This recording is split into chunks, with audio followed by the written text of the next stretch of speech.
Mazik, aka Unique Mazik, the hardest working man in sports and gaming, and I'm here with the hardest working artist in the comic industry. Y'all, you know why y'all can't see his hands? Cause Nelson drawing right now. He ain't even. He don't. He got to the point where he don't got to look at the paper. He can look at you. I'm making somebody a hero Like right as we now, speak. he drawing Spider-Man, looking at you. What's happening? How you doing, man? Very exciting. Yo, first of all, thanks to our viewers for the support for last show. Absolutely. Interaction, viewership was off the chain. Everybody watching the bits, much appreciated. For sure, for sure. And we got the numbers are growing with people popping in right now. So we definitely appreciate that. What's going on? Eastwick's Baller, Darius XN, Kerry Williams. What's good? I had to I'm working on a some just like a voice that I can project when I feel like like something's taking over on the inside.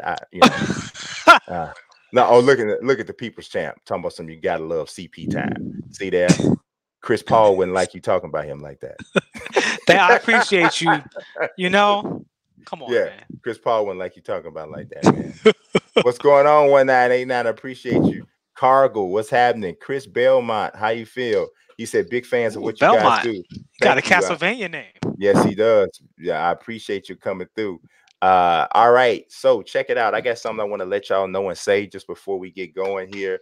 I want to say congratulations to my son. He's on YouTube. Just got started, man. I've been trying to help him out. Um, kind of like escape some of the mistakes that I made. He's really only been making videos, man, really consistently for like 2 to 3 weeks.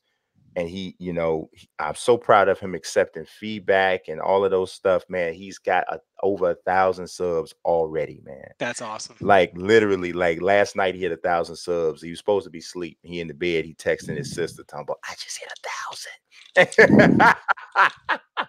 So I feel like my sense of pride and just appreciation for this kid is just insane. He's doing a very good job. I appreciate everybody who's watching now, who's already subscribed to him. If you haven't, it's Unique Mazik Jr. So it's me with the JR on the end. And so if you subscribe to him, we would definitely appreciate it. But yes, he has done a very good job. So yeah, man, I'm gonna tell y'all something right now. I'm working on an article that might be the largest 2K article I've ever written. It is 100 things you should know about NBA 2K20. Oh, that's Uh, awesome. and it's large. So I've been working on it. So it's coming out, and I'm also going to flip it into a video too. So the wife is going to have quite the editing job when I turn that one over to her because it's going to be a long one. So I'm gonna try to talk fast. So we got actually a pretty diverse show today. And you know what? I don't know. Should we start in the land of make believe first and go to the real life, or should we hit real life and then go to the land of make believe? I don't know. I, yeah, let's start. Let's start with the real life. Let's Start with the start real life. off. Let's get it Start popping. with the real life. And you know what? We'll move closer to basketball Yeah, 2K yeah. We'll start as we outside of we're basketball, gonna and we'll start move into outside of basketball. basketball and get closer. So let's start off. Stephen A. Smith made a very, very bold comment today. He said, and somebody correct me if I'm getting something out of whack or I'm stating something wrong, but my man said that this young lady that most of us love, Serena Williams, is the third greatest athlete of all time. Okay. Now, I think this particular claim is very important for us to put into the proper context, right? So when a lot of people say the greatest athlete, like I know what I mean when I say it, but Hmm. I found that in having this type of conversation with people over the years, they sometimes take it a different way. When I say somebody's the greatest athlete, I'm purely talking about their combination of speed, strength, ability to change direction, that sort of thing. I'm talking about pure athlete. I'm not talking about their accomplishments. I'm not talking about how much they won or lost. I'm not talking about any of that. I'm talking about pure raw athleticism. So that's what I mean when I say it. That's the reason why I say LeBron James is the greatest athlete to ever play in the NBA. It's the reason why I say LeBron James is one of the greatest athletes, period. You know, I'd put him in a category where like it's him, it's Bo Jackson, it's probably Will Chamberlain, all Will, things yeah, Will considered was with his crazy. size and you know, they're in that category. So to say that Serena is the third, now, like I don't know, what did you take from that when he said that? Did you think he was talking about just physical? Yeah. So when I look at athlete, right, I think about the traditional term, Mm-hmm. you know what I mean? Where you think of Olympians, Yeah. right? You think of Hercules in the trials, the Yes. guy who runs the fastest, or girl, Yeah. who runs the fastest, jumps the highest, is Right. the most flexible, the things that you would apply that you would say, I want their traits above everyone else's traits when applied to whatever the athletic competition is. Mm-hmm. Some people take it as the most dominant competitor, right? The person who Mm-hmm. dominated their field, where you start to get into pound for pound. Right. So when you say pound for pound fighter, you might talk about Floyd or, you know, Sugar Ray Robinson or something like that. Mm-hmm. And you saying pound for pound because you know in a straight up fight they couldn't have Absolutely. beat Yeah. Muhammad Ali, right? Mm-hmm. Like Muhammad Ali would take their head right off their shoulders. Right. But Muhammad Ali lost more than some of the pound for pound people that are ahead of him on the list. Yes. So you know you get into this kind of who was more dominant kind of thing. Here's my issue with that. I like the traditional view for this reason. It's without context. Absolutely. So if I said to you, the greatest athlete ever was Usain Bolt, my argument is find a human being who's ever been faster than him, and you can't. Mm-hmm. Now, if you say, well, my greatest athlete isn't all about speed, you could bring up the strongest person ever or the most flexible person, because these are all traits of athleticism. Exactly. When we get into sports and competition, the context starts to happen of who did you go up against. And the Mm-hmm. thing is, like Roy Jones Jr., who I think is a very interesting guy, because Roy Jones on his own, you could easily make an argument. Like if somebody said I think that's the best boxer ever, Yep. I'd be like, man, I've seen Roy Jones, Yeah. and let's talk about it, Yeah. right? Let's Yeah. talk about it. Absolutely. But who did he fight? He can't control the era Yeah. in which he came. Mm-hmm. So same thing with Serena Williams. Her dominance it's awesome on her. And listen, as a tennis player outright, you look at the female athletes who've played tennis, she's better than all of them, hands down. And that's super dominant. Mm-hmm. But there are male tennis players. And when you're talking about actual athleticism, Roger Federer is so great. Yeah. Are we going to punish Roger Federer because there are other great male tennis players that he played against and has to chase the history of? Because she didn't have a Rafi Nadal. No, not really. Not see. Here's the thing. Here's a strange. Like, okay, so let me preface this by saying, I've been a big time tennis fan ever since I was like 6, 7 years old. Like, Bjorn Borg, Boris Becker, Pat Cash, Stefan Edberg, Jennifer Capriati. I remember when she broke in, she was 14 years old. Yeah. Like, I've always loved tennis, right? So I'm not coming from a standpoint of somebody who doesn't pay attention to tennis.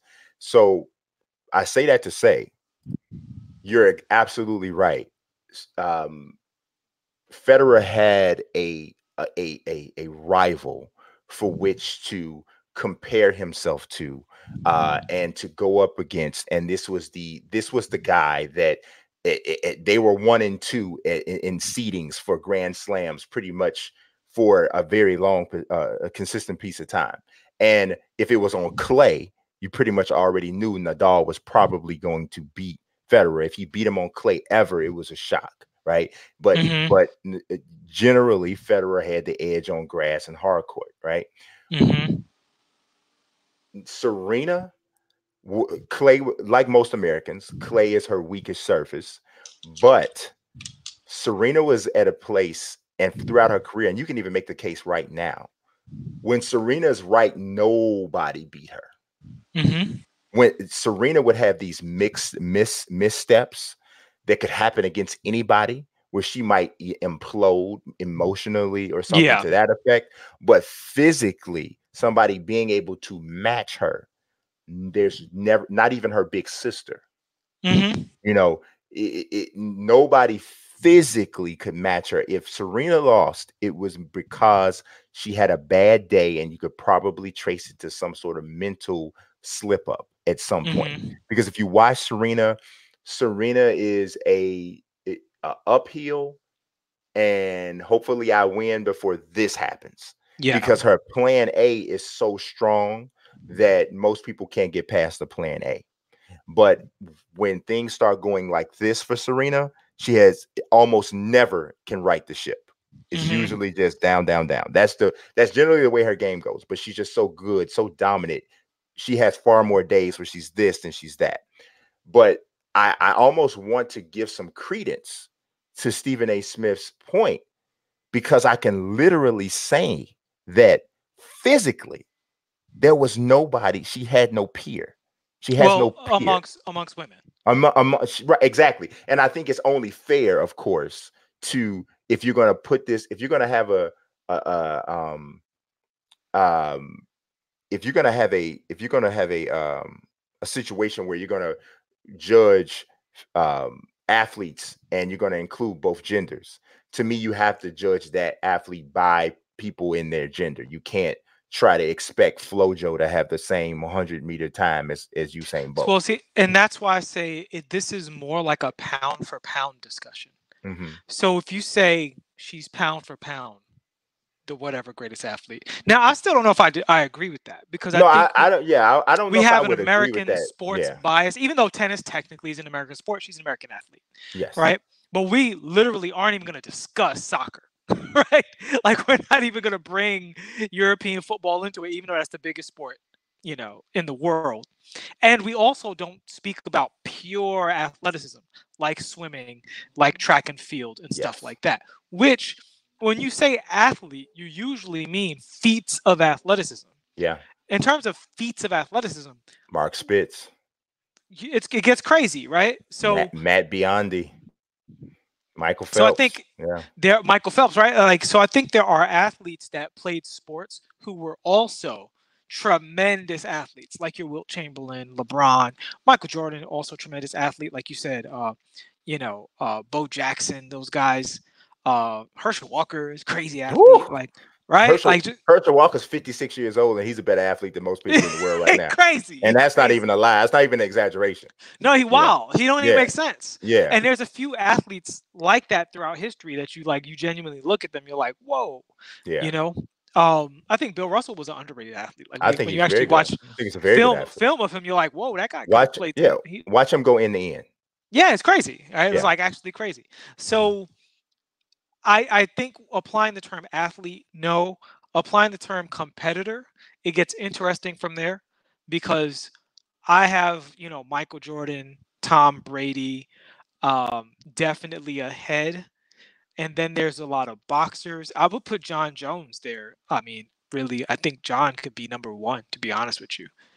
John has probably the greatest reign of terror I've seen an athlete have besides Michael Jordan, in my personal lifetime. Yeah, I mean, if you consider the fact that John's in there by himself, it Well, kind of, I don't think so. Here's the thing: you're a big MMA fan, watch it from right. time to time. You have another podcast talking about combat sports. Right. Who's better than John? Forget pound for pound. Just who's better than John Jones? The only person that I even consider to be in the same category is Demetrius Johnson. He's the only. Well, you're saying pound for pound. I'm saying take pound for pound off the table, because Demetrius No. Johnson went the last 35 seconds in the ring. Oh, you mean in the octagon? Who could fight John Jones and beat him? Who's better? Like, that's because I think John Jones is not only the best, over, like, in his division, but I think he might be the best fighter to have stepped in the octagon. You know what I'm saying? Yeah, Like, who could beat him straight up? Well, yeah, who like that's what I'm saying. So you're saying if John Jones had a fight with any of these guys, who could beat him? I don't know that anybody could, and the reason being is because he's at a size where nobody's going to be just totally too big for him. Right. And Exactly. you know what I'm saying? So, and then the smaller guys are too small. Right. And again, in his own division, John Jones has never been defeated. Right. Right. He has a Right. no contest on his record. That was a terrible referee call, but that's still not a defeat. Right. Right. That's a No, disqualification. and they've actually been trying to get that removed and They reversed absolutely because they it's should be. so It's a because win. it's ridiculous. Because it's Yeah, ridiculous. the guy was dead, and they let him elbow him until one of the elbows had a bad angle. That's Yeah. terrible. Yeah. So yeah, people are saying Mighty Mouse, but Mighty Mouse, he has a controversial loss on his record. He But has more than one loss. Early on, when Mighty Mouse was fighting in bantamweight, he took some real losses. He lost to Dominic Cruz straight up. Now he's never been yeah, stopped. But right. once Mighty Mouse found his division, which is flyweight, the only loss he has is a controversial one to Henry Cejudo that I actually scored for him. So but yeah, if I mean, obviously, like you said, it's not pound for pound, but Mighty Mouse is 6'3". That's a great fight. It's a great fight. Yeah, I would say it's a great fight, but at the same time, things change when you grow. Yeah, well, I mean, like I'm saying, assuming that he brings the same But that's skill a relatively. tremendous gift It to is. give somebody, It right? is because To say, literally the because dude is that's like saying 5'3".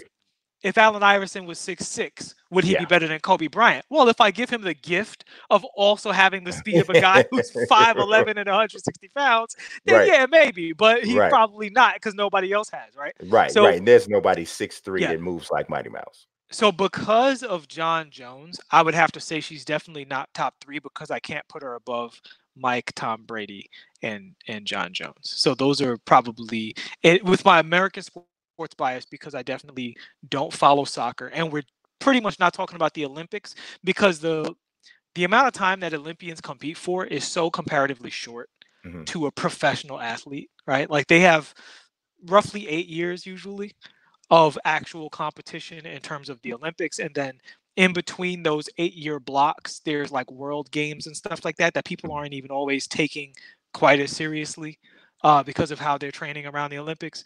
So if we're disqualifying just straight up athleticism and we're only talking about sports, we're only talking about competition, I still have Mike, Tom Brady, and John Jones ahead without a consideration of discussion.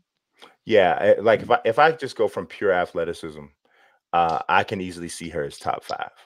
Yeah. If it's just pure athleticism, I actually don't know if there's ever been a female athlete. Jackie Joyner Kersey's close. And the reason why I say Jackie Joyner Kersey's close, because Jackie Joyner Kersey excelled in multiple sports on a professional level. Because not only is she one of the greatest track and field athletes of all time, she also played professional basketball. So that's a big deal. You know, that's a big deal. Wilma Rudolph is another amazing athlete. But I could argue that none of them is freakishly as strong as Serena Williams. Yeah, So, Serena is absolutely wild. so it's a really interesting discussion. I do. Yeah. I don't think it's preposterous. I'll put it that way. Even though I might have somebody else ahead of her, if you tell me Serena Williams is the 3rd greatest athlete of all time, I'm not gonna say that's the dumbest thing you ever heard. I ever heard. Stop talking to me. I'm not. Well, for me, is she the pound for pound 3rd greatest competitor? That is the discussion I'm willing to have. In terms of athleticism, I say everything's off the table. I don't care how big, how small, whether you're a man, you're a woman. If we're just talking about athletic feats of humanity, I'm not trying to hear what your division was. I'm just trying to hear how great you were. Yeah. And what your peaks were in terms of speed, strength, agility, endurance, the things that we consider, because I think that's a different topic. That's why I don't like the term athlete in that discussion. Got you. Bro Matt's in the chat taking shots at everybody. So first Bro Matt said he says Mazik literally says he's been a big time fan of like every sport since he was a kid. That's fair. Bro Matt, that's pretty much it's honest though. I'm a freak, bro. I Your am. soccer seems a little shaky. No, but not soccer. You've never heard me. You don't claim soccer. I don't claim soccer and I don't claim hockey. But every sport that I claim, I can have a conversation about it on a pretty decent level. That's what you do. If I claim it, but I won't make that claim for soccer or hockey because I never committed to those that way. But then bro Matt calls Serena HGH Williams. I don't think he's on See, see HGH. now here we go. Here we Yeah. go. So I don't know about sports and Serena on steroids. It's all over the place. We all over the place. So all right, so let's go to our next thing here, which is still not basketball. We coming with it. Coming with it. But um there is a thought out here that this young man who's had his share of issues. He's had some stuff going on. Ezekiel Elliott, running back for the Dallas Cowboys, um, is threatening a holdout. Looks like there's going to pretty much be a holdout into the regular season because it's getting so late to this point that to just throw him on the field without training camp, without the type of conditioning that is needed, you're not doing any favors to him physically or the team. Um, and we were having a conversation before we started, and there's a concept kind of floating around. Is Ezekiel Elliott setting running backs back Mhm. overall? Because if you remember in the 80s, even into the 70s, definitely the 70s and the 60s, and into the early to mid 90s, the running back position was considered a far more vital and critical position. Um, it's but it's changed with the Yeah, game of football. several It's teams you changed. would know the running back's name ahead of the quarterback, even if the quarterback was decent. Yeah, for some teams, Yeah. you might Yeah, know just in some yeah, instances. Yeah. you might know the running back more. But now things have changed. Obviously, most offenses are pass oriented offenses, and even the top running backs, most of them are top notch running backs because they're also a major part of the passing game. Hmm. Saquon Barkley, Todd Gurley, Le'Veon Bell, Ezekiel Elliott, all of those guys catch, they have the amount of receptions that the second or third receiver used to have or still Yeah. does have for NFL teams. So with your books were saying, say put it the way you put it before we started, because I don't want to misquote you. Well, no, you said it pretty well. Like, yeah, like has he set running backs back? Because here's the thing. Here's the thing that like occurs to me that I don't want to say brings validity to it, but makes it an interesting question. Because of what the Dallas Cowboys are, right? The whole America's team thing. The celebrity element of Cowboys players usually skyrockets. And Ezekiel Elliott has had so many missteps, but he's so good. I feel like if he would have been a better actor, right? Mhm. Throughout all of this, his star level could have really pushed things forward. Because I mean, really, it's Adrian Peterson who kind of cut it off. Because Adrian Peterson was top talent, got into a bunch of controversies, and now really they don't talk about too many running backs. Like since AP, like AP was the last person that got that kind of press, got commercials and all of that at that level, right? Ezekiel Elliott, I feel like he probably could have been the next guy with a combination of his extraordinary talent and the fact that he's on the Cowboys, but he threw it away early on. And now it's to the point where people are talking about him like, you know, people are talking about him like he's, just another, almost like a wide receiver just acting up. Like his Yeah, name doesn't really mean anything anymore. I'd be yeah, surprised if I saw him as a major sneaker endorser. You know what I'm saying? Like, yeah. I honestly, I don't think that anything he's done has set the running back position back. The evolution of the game has put the running back where it is. Ezekiel Elliott is still a very important player to what the Cowboys do because of his versatility as a receiver and as a runner, and also he's a pretty underrated blocker in passing situations too. he's a great Because player. yeah, he's a great player. I don't think he's the best running back in the league. I would probably have him second or third. I take Saquon Barkley over everybody. I mean, as far as at the running back position, Saquon Barkley literally has, and I was just talking to Junior about this morning. Saquon Barkley has everything needed to be in the conversation for the greatest running back to ever live once he's done. And that's obviously barring no injuries and that kind of Hmm. no, but if he does what it looks like he can do, and it stays relatively healthy, man, the numbers and the accomplishments. Now they might not win, and that's a point that I want to bring up. And so you guys get ready, because some people might have a problem with this. Running back is the single most overrated position in football. It's the single most overrated position in football. History has proven that great running backs don't equal anything but statistics. If you go back over and look at Super Bowl champions, how many, and not even look at Super Bowl champions, look at great running backs throughout the history. Go from top to bottom when you look at the most, the players, when you look at the all-time rushing list, and you tell me how many of those guys led teams to Super Bowls. No, I think the offensive line is definitely much more important than a running back. 100%. As you said, with the 100%. Giants, we have Saquon Barkley. I'm a Giants fan. For everybody who don't know, watching the show, we don't talk football a lot. Giants have been my favorite team since I was a baby. One of my favorite sports teams overall. And we have possibly the best running back in the league, definitely one of the greatest talents at running back.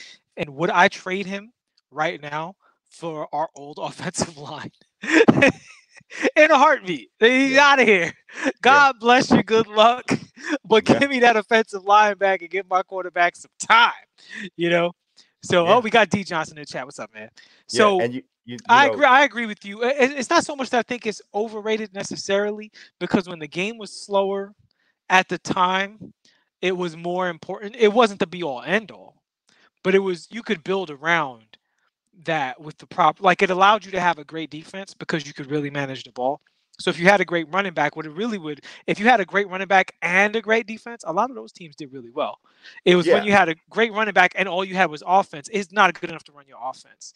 So I think today it's moved away from it, and people don't consider the running back a premier position. So I don't think it's overrated now, but I think in that transition it became overrated. I think it's still a bit overrated, unless you're talking about fantasy football, of course, because then that's when it's extremely and that sounds like a joke, but fantasy football is so important to the NFL.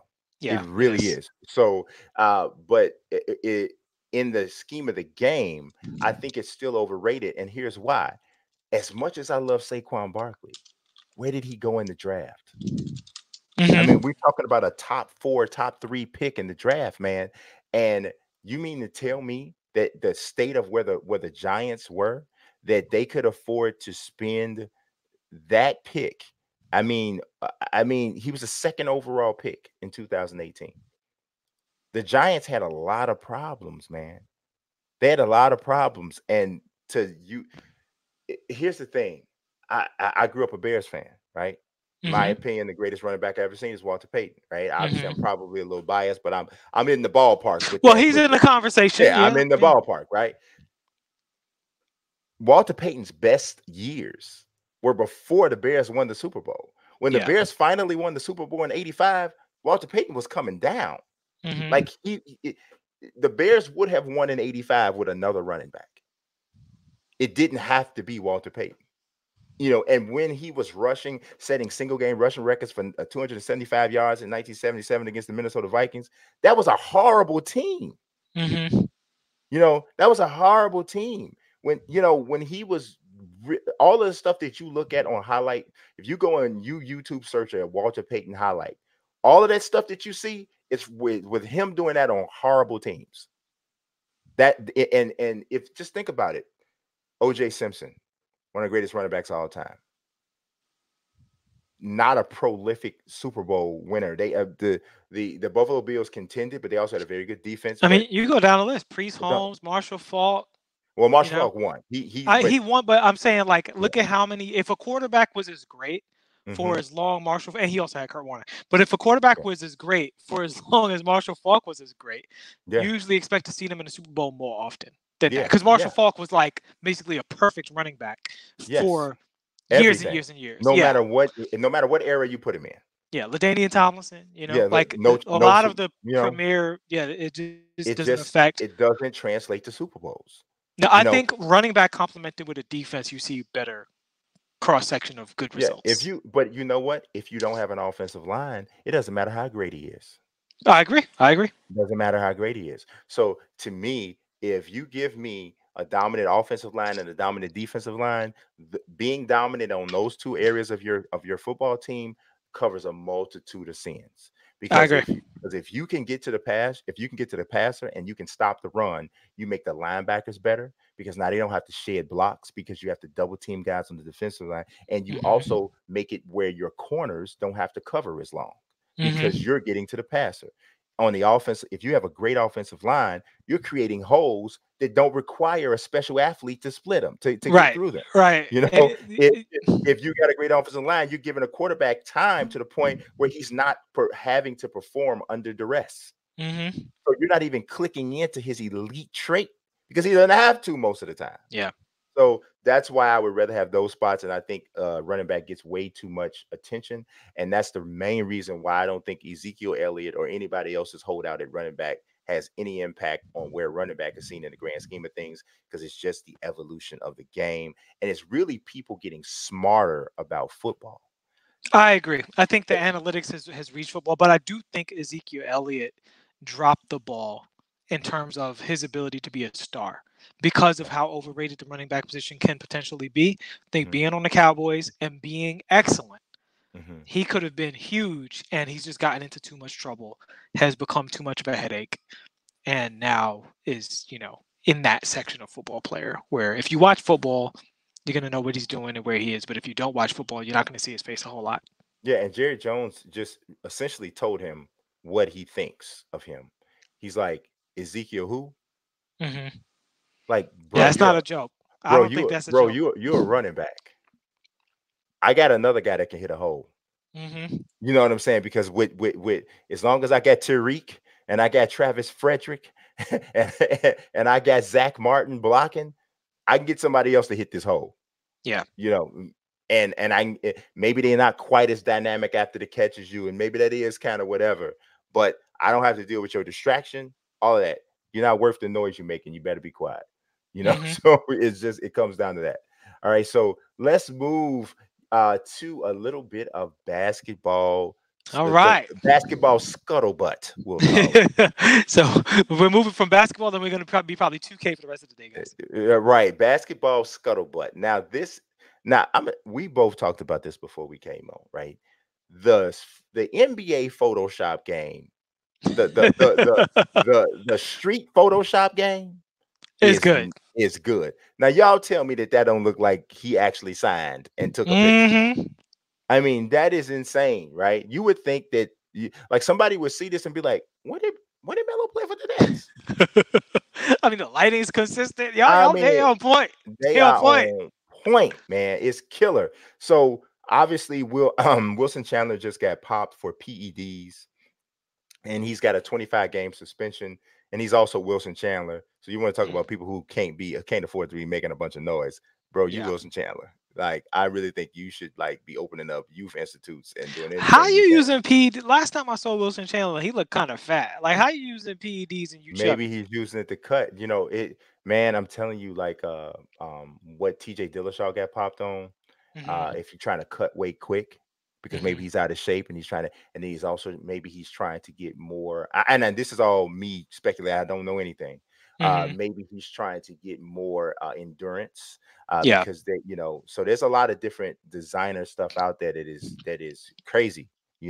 So I don't know. Maybe that's what it is. I don't know. But in any case, he's popped, and so a lot of people are calling for Melo to Brooklyn. It's an obvious geographical and high profile fit because he's Mellow. He's a future Hall of Famer. He's a New Yorker. And and here he Don't comes. give him no attention. Here he Don't give. comes. I didn't see that. I didn't see that. Here he comes. So it's just I didn't see Eugene Pettis.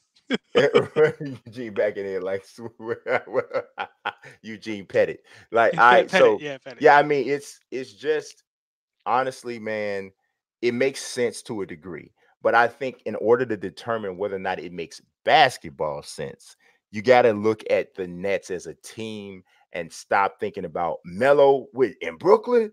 Yeah. I mean, because it's obviously much deeper than that. you got to look and see. Now, I don't know. Do you feel that there's a fit there? I do. I actually thought there was a fit before. Mhm. Honestly, the Nets could have picked up Melo last year Yeah. because they're weak at that position and they're weak at scoring from that position. And until Durant comes back, it's going to be because they have a lot of guys who can shoot. Hmm. Kyrie can penetrate, but they could use some stabilization. I mean, honestly, I don't think the mid range should be completely disregarded the way it's been disregarded. Oh yeah, man. Yeah, And it's having him do jab step, pull up, obviously not ideal. But I do think, like, if you look at Melo, even his numbers at his worst, he's not a bad NBA player. He's a little inefficient, and he's not a great defender, and he don't set no screens. But there's a lot of people who fit that description. I mean, you sound like you selling a used car. Like, okay, it don't have a passenger seat. right. The air conditioner broke. The Radio spare's only play gone. one track. His spare's gone, but it's okay. It's But okay. it gets you from A to B. It gets you from A to So, B. and y'all was practically starting Jared Dudley, right? So Carmelo Anthony's a better basketball player than Jared Dudley. I think so. And I think they could use Melo. I think that's a perfect fit for him because they can keep their scoring up. And the way they shoot threes, he doesn't have to shoot the threes. And not that I don't think he could at all. In their system, he might find himself be more efficient from there because they have a really nice system for generating those kinds of shots.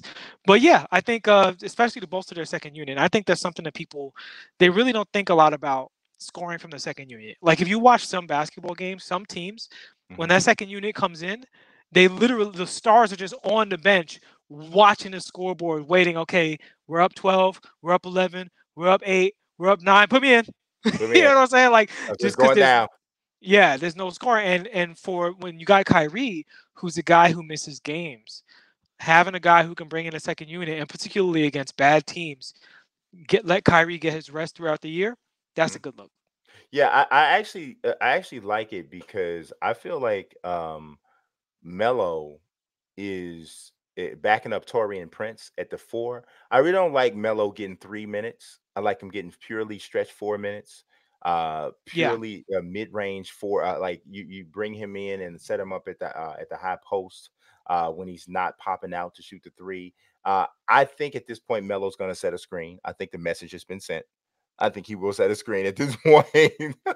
So I think that because let's be honest, it's not as if he doesn't know how to set a screen. Melo knows how to set a proper screen. I have yet to see evidence of this. He knows how to set a proper screen. He chooses not to. It's what it is. He chooses not to. There's no way in the world he's been around. And actually, if you go back and look at some Denver stuff, especially when he played with Chauncey Billups, he's doing some of those things. It's just that he got to a place where he's like 26 a game. I don't got to do none of that. They keep saying Melo. They keep saying Melo. I'm just going to do this. And I think that, that's where he is. But I think as a 22 minute a night kind of guy, as somebody who comes in and like, bro, pure score, rebound, set a couple screens, and play some semblance of defense. And I think that that's a great fit for them. And let's not forget, this is a business. It is. Kyrie, Kevin Durant, and Carmelo Anthony on the same team is. Oh, they're gonna sell some jerseys. Yes. They're gonna sell some Melo jerseys. Yes. In Brooklyn, they're gonna definitely sell some Melo Look at that picture, man. Did you see how natural does that look? Like that looks like, yeah. You know what I'm saying? You know who Melo reminds me? He's like the lesser of the Morris brothers. You know what I mean? Like I think he can still be better than that guy. I don't know which one is the bad one, Markieff or Marcus, but the bad one. Not the Boston one, the other one. the bad twin. He's not bad, but I think Melo can. One of them's better than the other. Yeah, and Melo's about where that guy is. Yeah, I mean, a little better. He can be at 1989 said, "Can we stop acting like Melo is from New York?" Yeah, everybody knows he's from Baltimore, but I believe he grew up. Part of his childhood is in New York. Part of his childhood is in Baltimore. He was born I believe in New York, and he was here until he was almost 10 years old. So it's the other way around. It's flipped. He was Yeah. born in New York and then went to Baltimore around 10 when he was 10, right? So he actually is from New York. He's from New York. Yeah, he was raised in Baltimore, partly raised in Baltimore. So Yeah, I mean, let the man claim wherever you want to claim. Like sometimes people be take it like it's a there's a Nigerian heavyweight prospect who doesn't allow anybody to say that Anthony Joshua is from Nigeria, even though I'm like, bro, man, chill, bro. Like, why other black folk trying to take other black folk blackness from them? Like, It happened all. It's sad. stop It's it, sad. bro. Man, gee whiz, what is wrong with you? Calm down, little fella. It's like it's just crazy. But all right, so let's you know what? This is a little impromptu because this came to me, and I got a question for y'all, and you got to be OG2K to know what I'm about to understand what I'm about to say. And I'm assuming that a lot of people here are. I'm gonna put this picture up, and I want y'all to tell me, the first person in the chat, I want y'all to tell me what this is, or the first name that comes to your mind when you see this.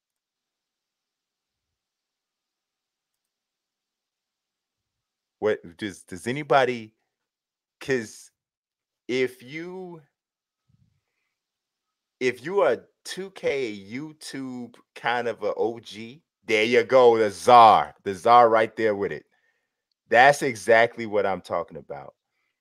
My question is, what happened to Messenger Matt? Does anybody know what happened to Messenger Matt? And for anybody who doesn't know who Messenger Matt is, all of the momentous, the shady, and all, with all due respect to all those guys, the OG originator of this turn a video game into a cinematic, turn a video game into my own custom and fantasy highlight reel. Messenger Matt is the dude. He is the dude who created that, and he was, in my opinion, still the best at it that I've ever seen. It's just and I really hate that, like, because I had heard something he may have come up on some personal troubles or something to that effect, but I miss this guy's work because it was truly amazing. So if anybody watches this now, later, and y'all have any idea what happened to Messenger Matt, whatever, somebody let your boy know. If I could reach out to that dude and you know Pick him up and tell him to get back pick on him his up, camera tell him stuff. let's get it popping, whatever, a word of inspiration, because we all go through things, man. And Yeah, because that you know what? With Shady doing stuff for 2K and yeah, Momentous working at 2K, yeah, there's a little gap. And K Spade is over working on live. yeah, yeah, The yeah, YouTube 2K storytelling there's a talent gap right now. yeah, that whole what's the word I'm looking, montage Yeah. kind of joint is and here's my man Gideon Truth Chaser Prime is in the chat, Another OG. and he is dropping more ransom notes, as you mentioned. I thought I was gonna crack up when I saw that on Twitter. He said, "Bro, I love you, but why all you have some great 2K posts to Why? get hidden because it looked like a ransom note." Yo, why do y'all capitalize the first He letter of every capitalized word? the Yeah. first letter Looking in like, every word, if you don't answer this tweet by 5 right, o'clock, right. the boy dies. The boy died. I And love. if y'all ain't following Gideon Truth Tracer Prime, one of the best, breaker downer of 2K issues, really consistent on getting these legacy issues taken care of. Yes, yes. Definitely follow his YouTube. OG, been in the game as long as anybody. And he need to be doing mixtapes for somebody You because his voice got that sound to it. He's supposed to be going exclusive. got that Bronx voice, man. It's another DJ Coop shot.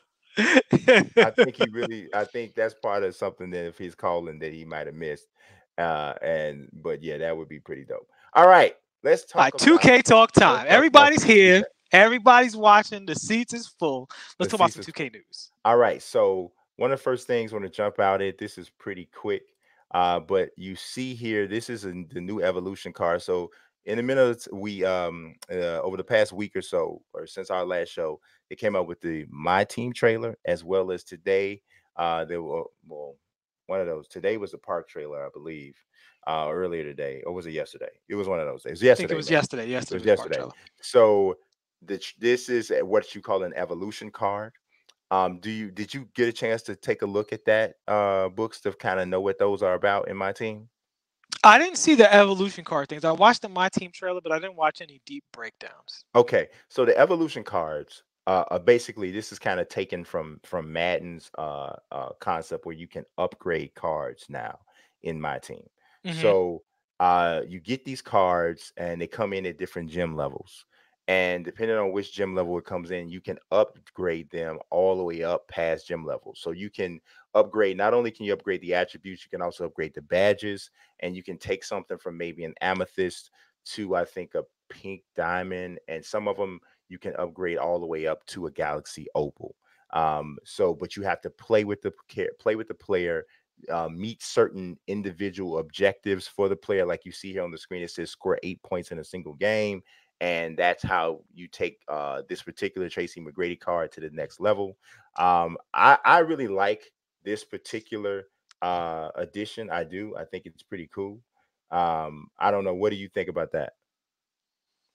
I love the evolution. I had to address Zar real quick. Right, right. He cutting up. He the show derailer. That's what he is. He come here, derail the whole show. That's revenge for all the mute buttons he done dealt out. You know, Yo, y'all don't know the vlogs. Zar was a maniac with the mute button. He was a tyrant and a dictator. He was a dictator of the Sim Nation. Yeah, it reminds me of when I was in I was in high school, and I went to Spanish class, and every time I go, I'd act a complete nut. And so my Spanish teacher told me, she was like, I I give you C if you never come back. You never come back, I give you C. You never come back, I give you C. That's hilarious. And I ain't seen that lady since. He said, deal. You got it. So, okay, now I think the evolution card.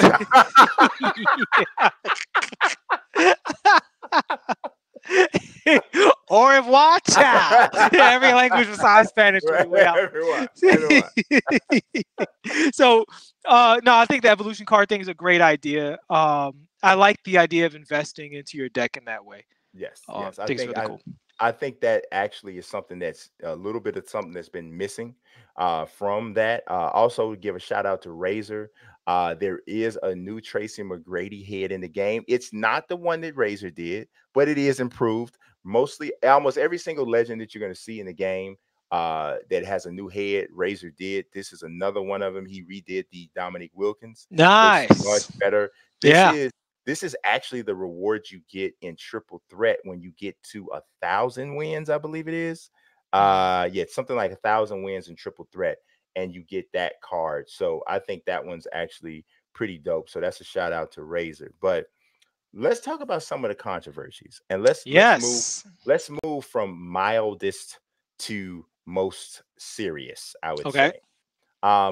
Some people are given some issues about this kind of stuff. Okay. Oh, yeah. So we got dodgeball at Old Town Road, I guess. I'm gonna take my 2K to the Old Town Road, and I'm gonna play dodgeball some more. So this is what we got. Now, okay.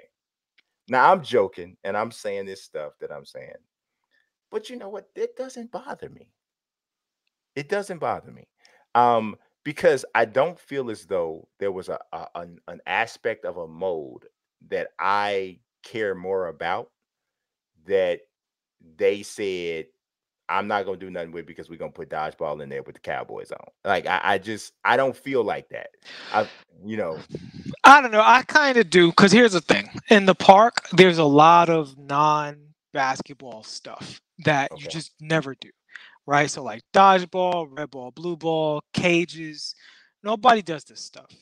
And the thing, nobody does this stuff. I don't know anybody. Like between this show and Sim Hangout, I have a lot of friends on my 2K list, like more than the people I play with. I have a lot of people on my friends list who play 2K. I've never seen any of these people play dodgeball or any of these events. Maybe beyond trying it for the first time and be like, okay, we're good.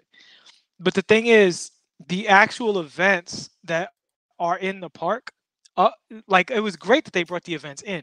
Don't get me wrong. It's but it's still there's certain things like ruffles not working or the matchmaking for this not working or people dodging, not having the dodging problem fixed, not having any form of matchmaking to get around that stuff. So I think when you see this much, and then like certain things like going into the gym and not being able to equip your jump shot in the practice arena where you want to use it the most, not having a place to practice, there's basic things that if you play park all the time that you really really want to see, and a few of them they jumped on early in the year. So for instance, the year started with one wheel, and it was like you just looked at the line by the wheel and we're like, I'm not even going in there. There's just 1,000 people at one wheel, you'd have been there all day. They fixed that. Mm-hmm. But then other things like, we didn't have a 5v5 court. We didn't have a like the tournament events were very very few and far between. Um, like so something like the free throw shooting, which was basketball oriented, that's cool. Was there a dunk contest? No, there was no dunk contest. They had the 1v1 court, but no real event to go with the 1v1 court. You know what I'm saying? It's like you're in the playground, but there's no 1v1 event. You know what I'm saying? Mm-hmm. So it's stuff like that where it's like, Well, there was what? Annie up, but it was No, but in the park, we're talking about the uh, park though. yeah, You right, know, fine. I mean, so if because you go into the I forget the name of the little spot where you can play, where you wager your VC when you play the one-on-one games. well, that's what but that caused VC, right? Yeah, And the park is kind of a everybody just show gotcha, up and play. You gotcha. know what I I mean? I got you. So if you have the park taken over by you know this extracurricular stuff, you really want the basketball stuff taken care of. Hmm. And I feel like there's still a ways to go with the basketball stuff. Now that having been said, I don't find it controversial. It's just when you see more and more and more energy put into this stuff, you kind of wonder, man, what if that energy was only put into basketball? Like, is this really helping the park? Is this really enlivening the park? I don't know.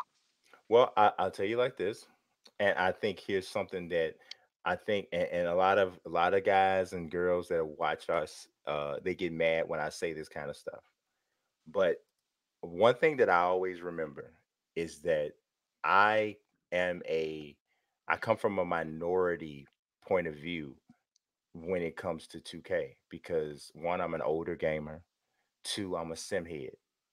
There are more younger, less sim head 2K fans than there are older sim head 2K fans. I think that's a pretty safe statement to make. And I'm going to tell you, Junior watched that trailer with Neighborhood and was like, "Oh, they got dodgeball. Oh, they got." Uh, That was his reaction. Okay, and so what I realize is that as much as I love this game and like to play it, it's really not being made mostly for me. It's being made mostly for people who are going to be excited about that stuff. That's a fact. So the way I look at it is I'm happy that they still give me my section of the game that is for me.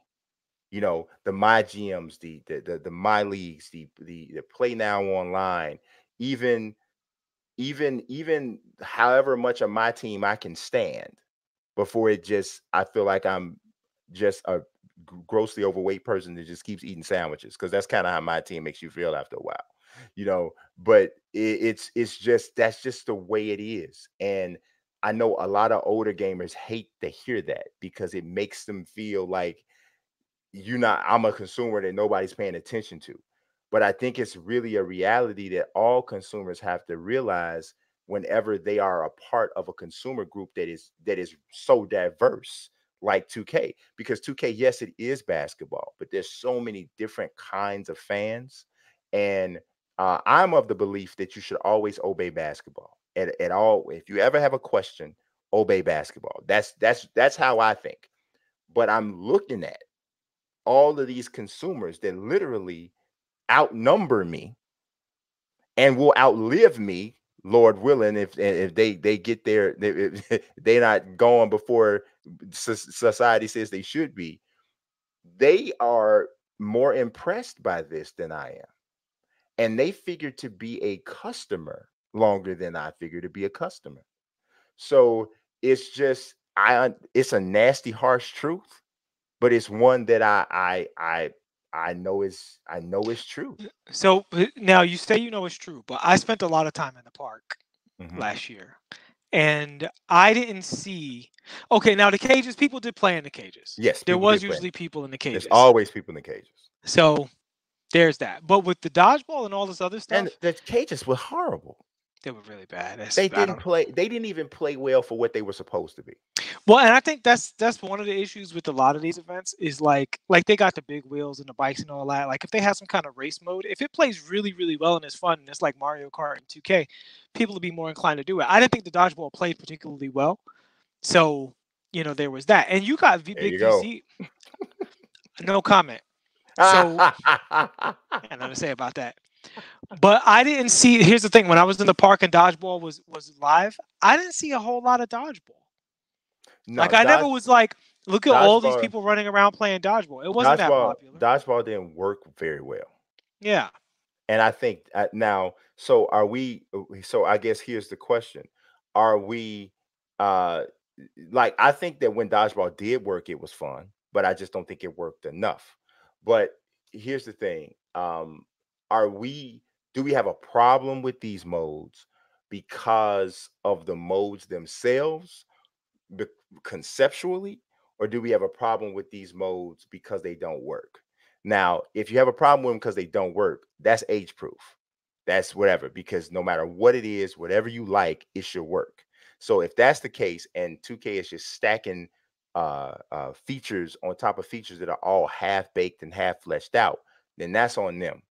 And Which is, I think, a fair judgment. I think if that's what somebody's saying, I have no argument. But if the argument is, don't nobody want to play dodgeball, well, I don't know that that's the case. I know nobody wants to try Well, to play dodgeball when it doesn't work. I know that. here's my number one issue with it. And again, when I say this, I'm not like, oh, they put this in the game. It's not basketball. I'm so angry. It's not so much that. It's because I'm down with extra stuff being in the game. I don't. What up, Eugene? He's back. Um, I don't see this adding to the park my career, you know, pro am ecosystem. Right. You know what I'm Okay. saying? Like Yeah. that's the main thing. It's like it's not like I feel like this is something that my character did that adds to all of this. Like I'm building up a outfit for this, or I got this from playing dodgeball and I'm wearing it in my career or what have you. It doesn't all fit together. It seems very, very random, Mhm. So that's my Yeah. main beef with it. I get you from that. Like, Let me give you an example. mhm. So they got bikes and big wheels and blah blah blah. So imagine if Sunset and Rivet City and all that was still in the game, and you could either go do it the way we did before and just go on the subway, or you and your crew could get on the various vehicles and like ride and look like a crew in GTA to the next park and roll up on the next park. See, now that's cool because it's integrated. You know what I'm saying? So it's like part of the same thing. That's the thing with it. What it is for me is like they're not really telling a story with it. They're just kind of throwing stuff at the refrigerator to see what sticks. Yeah. Yeah. And I, you know what? I think that's a very logical critique of the concept without just simply poo-pooing it because it's not running pin downs and running back Yeah. cuts, and you know what I'm saying? Because the fact of the matter is that, not all 2K fans want to actually play basketball. And as bad as that is to sound, it sounds, right? It's Yeah. And and if you really want to know the truth, as much as I say obey basketball, obey basketball, obey basketball, as much as I say that, and I truly believe that, 2K's number one priority and responsibility is to put out a profitable product. That's that's their number one priority. And But do you think that dodgeball was a significant addition to like their profits? Do you think I I football? I think never even seen somebody throw a football in the park. Like I you know literally never why? seen. Because the football costs 175,000 VC or something So, ridiculous. and here's the thing, right? Like, and they've made this change this year. We talked about it before. By bottlenecking the VC and having things cost so much and having people have to buy clothes on every single character separately, having nothing carry over, people get stingy after a while. And they say, well, you're really putting me in a position to either I want a new character or I can buy this outfit. I Mhm. want a new character or I could have the hoverboard. Well, I'm gonna have a new character then, and then I'm Yeah. not gonna. And since I want sneakers for that character, I'm not spending VC on anything else.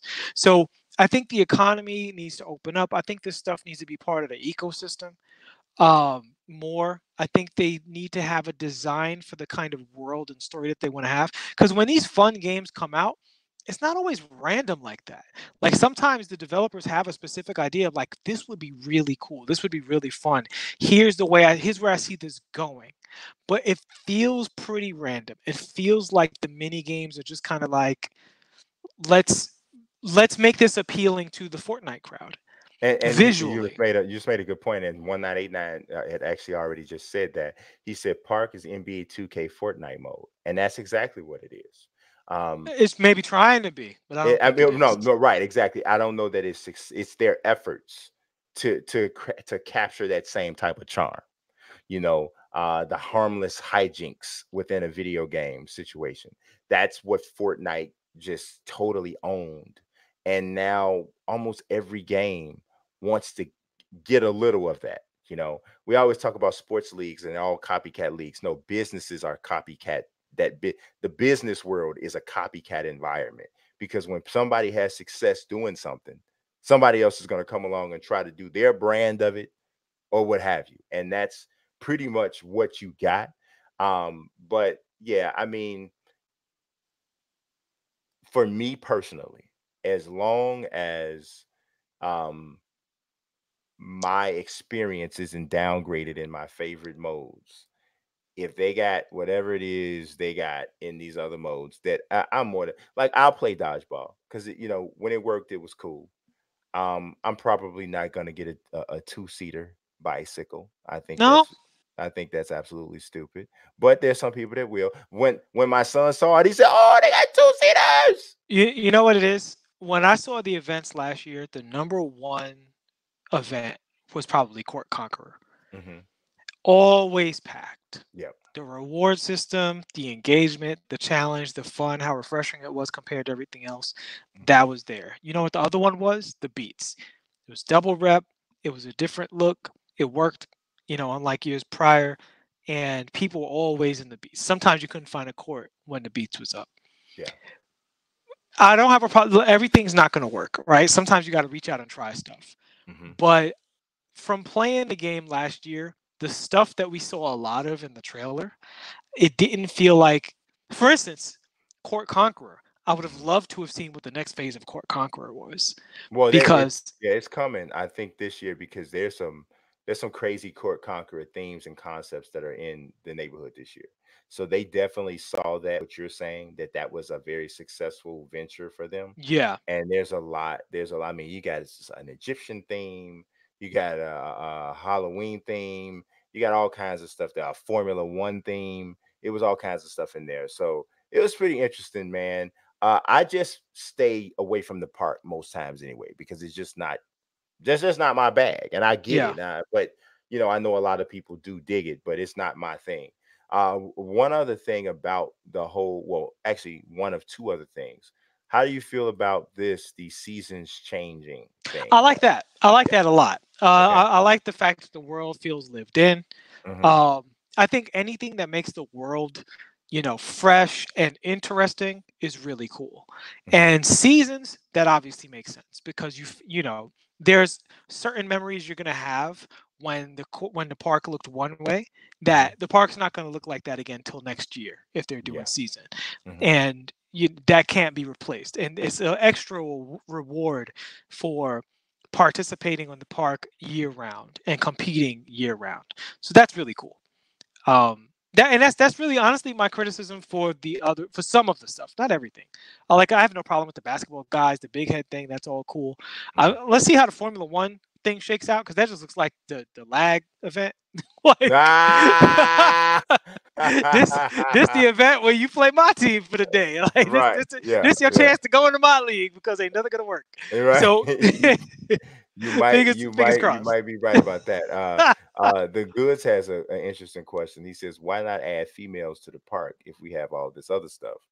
Um, honestly, I've heard some things about why that hasn't been done yet. I feel almost positive it'll be in 2K21, but I think that there was and you can say that this is an irrational concept, but I've heard that there was concerns about some of the animations and things that would happen that could be construed as a male character being violent towards a female character, which in Yeah. my opinion is ridiculous because you have fighting games. I can't tell you how many times I punched Chun-Li in the face. Like it's happened a lot, right? You know what I'm saying? So and nobody thinks of it that way because it's a fighting game, right? But in basketball, all of a sudden it's like, oh, you're Well, punching a real woman, and it's not. That's I it's guess this it's the same world really because it doesn't exist, you know. And it's so I don't know. I think it's irrational, to be honest. And if that's the reason, which is what I was told on more than one occasion, that had something to do with it, um I think that's kind of crazy. Also, I think, now this is not anything that I've been told, I think that we've already seen the gauge for the level of maturity when you look at the 2K community. These are not people who say the right things to people. Okay. When they start to when female characters come in, I really, really hate to see some of the things that are going to be said to them. I hate well, it because well it's already happening and they don't even have female characters, right? If they yeah. find out and they see that you're a female, people are literally abusing these women and these girls verbally. They are. I've seen it. I literally have seen it on multiple occasions, right? So you have and so you want to know why T-shirt maker isn't in the game anymore? You It wanna know is. why? Yeah, it was taken out at one point, or it Yeah. disabled, I believe, at one point. You don't wanna know why? Because people are making T-shirts with swastikas on it Hmm. in the T-shirt Yeah, I making saw industry. some crazy stuff. So So yeah. people people's ignorance will stagnate creativity and technological advancement because I told my son, you always got to compensate for crazy because you might have a creative thought. And then the next thought is, if I give this to these fools, what they gonna do with it? You know what I'm saying? Because I just had a cool thought about a story, right? Where, you know, I just came up in my mind with this killer, and it's totally fantasy. But this killer, this character would be so awesome. But then my next thought is, I could see somebody emulating that and going and trying to blow up a building. And then I asked myself, should I really, is me getting out this creative thought worth me feeding the mind of a psychopath? You know what I'm saying? And unfortunately, man, that we at a real place like that. So um I don't know. I don't know. I don't know. I don't know. I sometimes things are a way that they shouldn't be, but I don't know that we can ignore that they're that way. Now, do I say that they shouldn't have female characters because people are idiots? Absolutely not. But I Well, understand they'll people. have to deal with people being idiots, They're though. gonna have to That's a deal, and they're whole gonna have to figure out a bunch of way. moderation. Now, I think there's other reasons for it. So first and foremost, we criticize NBA Live for reskinning basically male characters and Hmm. male animations, and the WNBA game isn't authentic in NBA Live. But when you see it in 2K, it's authentic, right? It's Hmm. if you are genuinely a fan of these players and this sport, this is awesome. And if you're not a fan of it, this is a nice window into it. The same way me playing FIFA is a nice window into soccer. 100%. So when you see it done really well, you want it to start to get other things that the men's side, the NBA side has, Hmm. like my league and my career. So here's the thing. In the park, it's fully integrated in my career. 100% one-to-one direct comparison. The Mhm. character that you are in your NBA career is the character that you take to the park. Mhm. And whatever their abilities are, it's regulated according to the NBA players. That's Absolutely. where your ratings are, right? So if you're Mhm. 6'11", you're not really allowed to be Giannis. You're allowed to be these guys, though. Mhm. If you're 6'5", you're not, potentially allowed to be, say, James Harden. But here's how close you can get to James Harden. If the WNBA game was to get that, right? So the biggest and baddest woman in the WNBA is Brittany Griner, right? In terms of strength, size, all that stuff, right? Of Yeah, the overall, general. the overall athletes as far as the bigs, she is the most elite athlete. Correct. And then you've got on the guard side your Tarasis and so on and so forth. Mhm. So if you were going to create a character for the WNBA that would be balanced for the WNBA, and then you took the character to the park, you're at a crossroads where you say, do I now boost that character's ratings to compete with these other characters, or do I have a different park, right? Do I have a Mhm. different situation, or just leave it imbalanced? Yeah. Where, hey, if you could, and here's the thing, this happens in the men's game already, right? Like smaller players are at a disadvantage in the park. If you're a 5'7" sharpshooter, you're at a disadvantage. People win with these characters. Some of these characters have tremendously good winning records, right? But it's at a disadvantage. And are you comfortable with an accurately represented female character competing with accurately represented male characters? No, it won't be, and I think that's a conflict that hasn't actually been explored because here's the thing: uh, Brittany Griner is 6'8". Yeah. She has an insane wingspan. Her wingspan would be an impressive wingspan, no matter if you're talking about man or woman. Um, but you could make the argument Brittany Griner's not. I would say Brittany Griner's not the best player in the WNBA, right? Yeah. So Brittany Griner, I don't think is an NBA player. Some people had tried to make that argument early, but I don't think she is. Uh, If I Carmelo Anthony could hardly find a job. But yes, but continue. yes, I don't think she is, right? So you bring up a good point.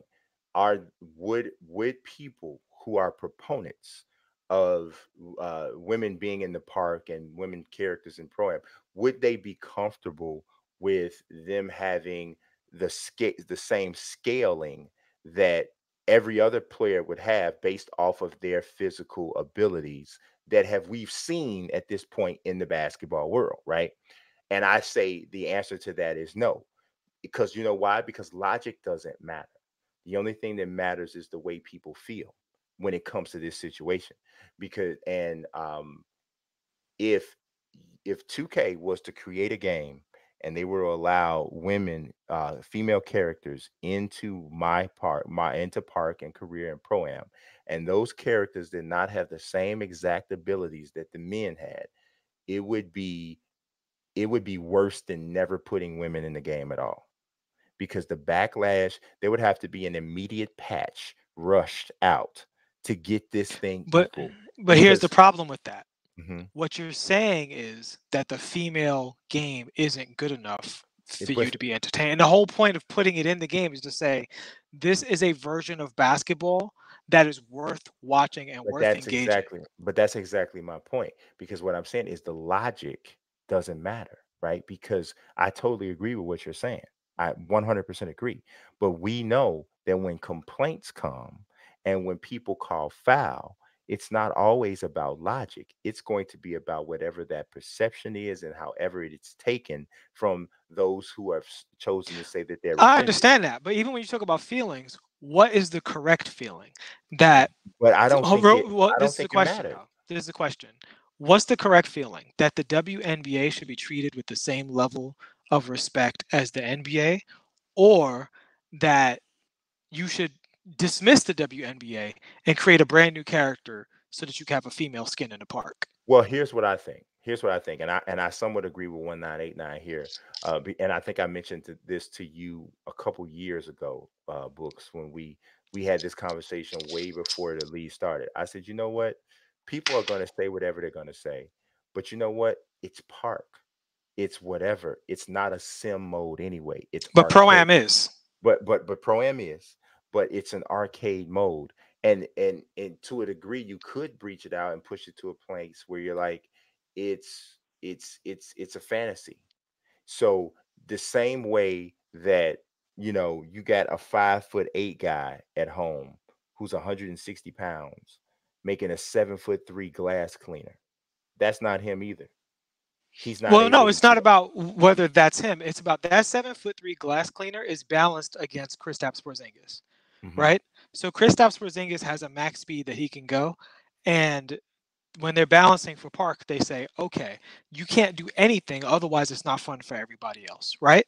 Hmm. And it's also not engaging for you to play these other modes because the character is fully integrated. That's why I brought up Pro Am, Rec Center, Ante Up. There's a balance issue across all of these modes. And Hmm. so the thing is, if you're going to take the characters and separate them and rebalance them individually from the park, now you have a situation where you're changing the entire system to where people have two different characters. They have the character that they play in the park, and then they have maybe the other characters, the one they play for Pro Am, the other ones they play for the NBA. You know what I'm saying? See, Like what that's a different approach. I don't think that I don't think that the gender issue within 2K Park or Pro Am should be taken too literal. I think that essentially it should be treated as nothing but a skin. So in the same vein that when you're playing Fortnite, no matter what skin you choose, you have the same physical abilities. You have the same you have the same access to the same weapons, the same everything.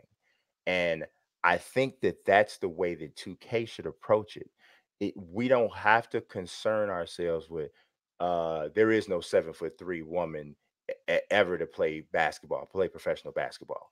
I don't that we don't I don't I think that that is applying a level of realism that is not necessary. I think that simply allowing the game to be played and to be played in a way that makes people feel good about themselves is purely the objective here.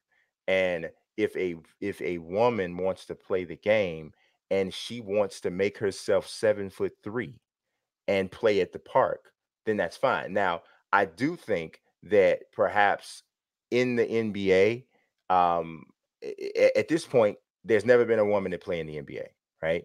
So I don't think, to your point, where you say you diminishing the WNBA, I think you are diminishing the WNBA if you have a a female my career and she doesn't career path to the WNBA. Why not? Why is she not career pathing to the WNBA? Is the WNBA a lesser league? You know what I mean? So that to me, if you're a young lady and you're playing basketball, that is your next step. Your next step is the WNBA. So I think that from in that aspect, I think they should career path to the WNBA in their my career. But I think that as far as going out in the park and the pro am, I think they should be able to take their player to do whatever it is they want to do and play whatever modes they want to play.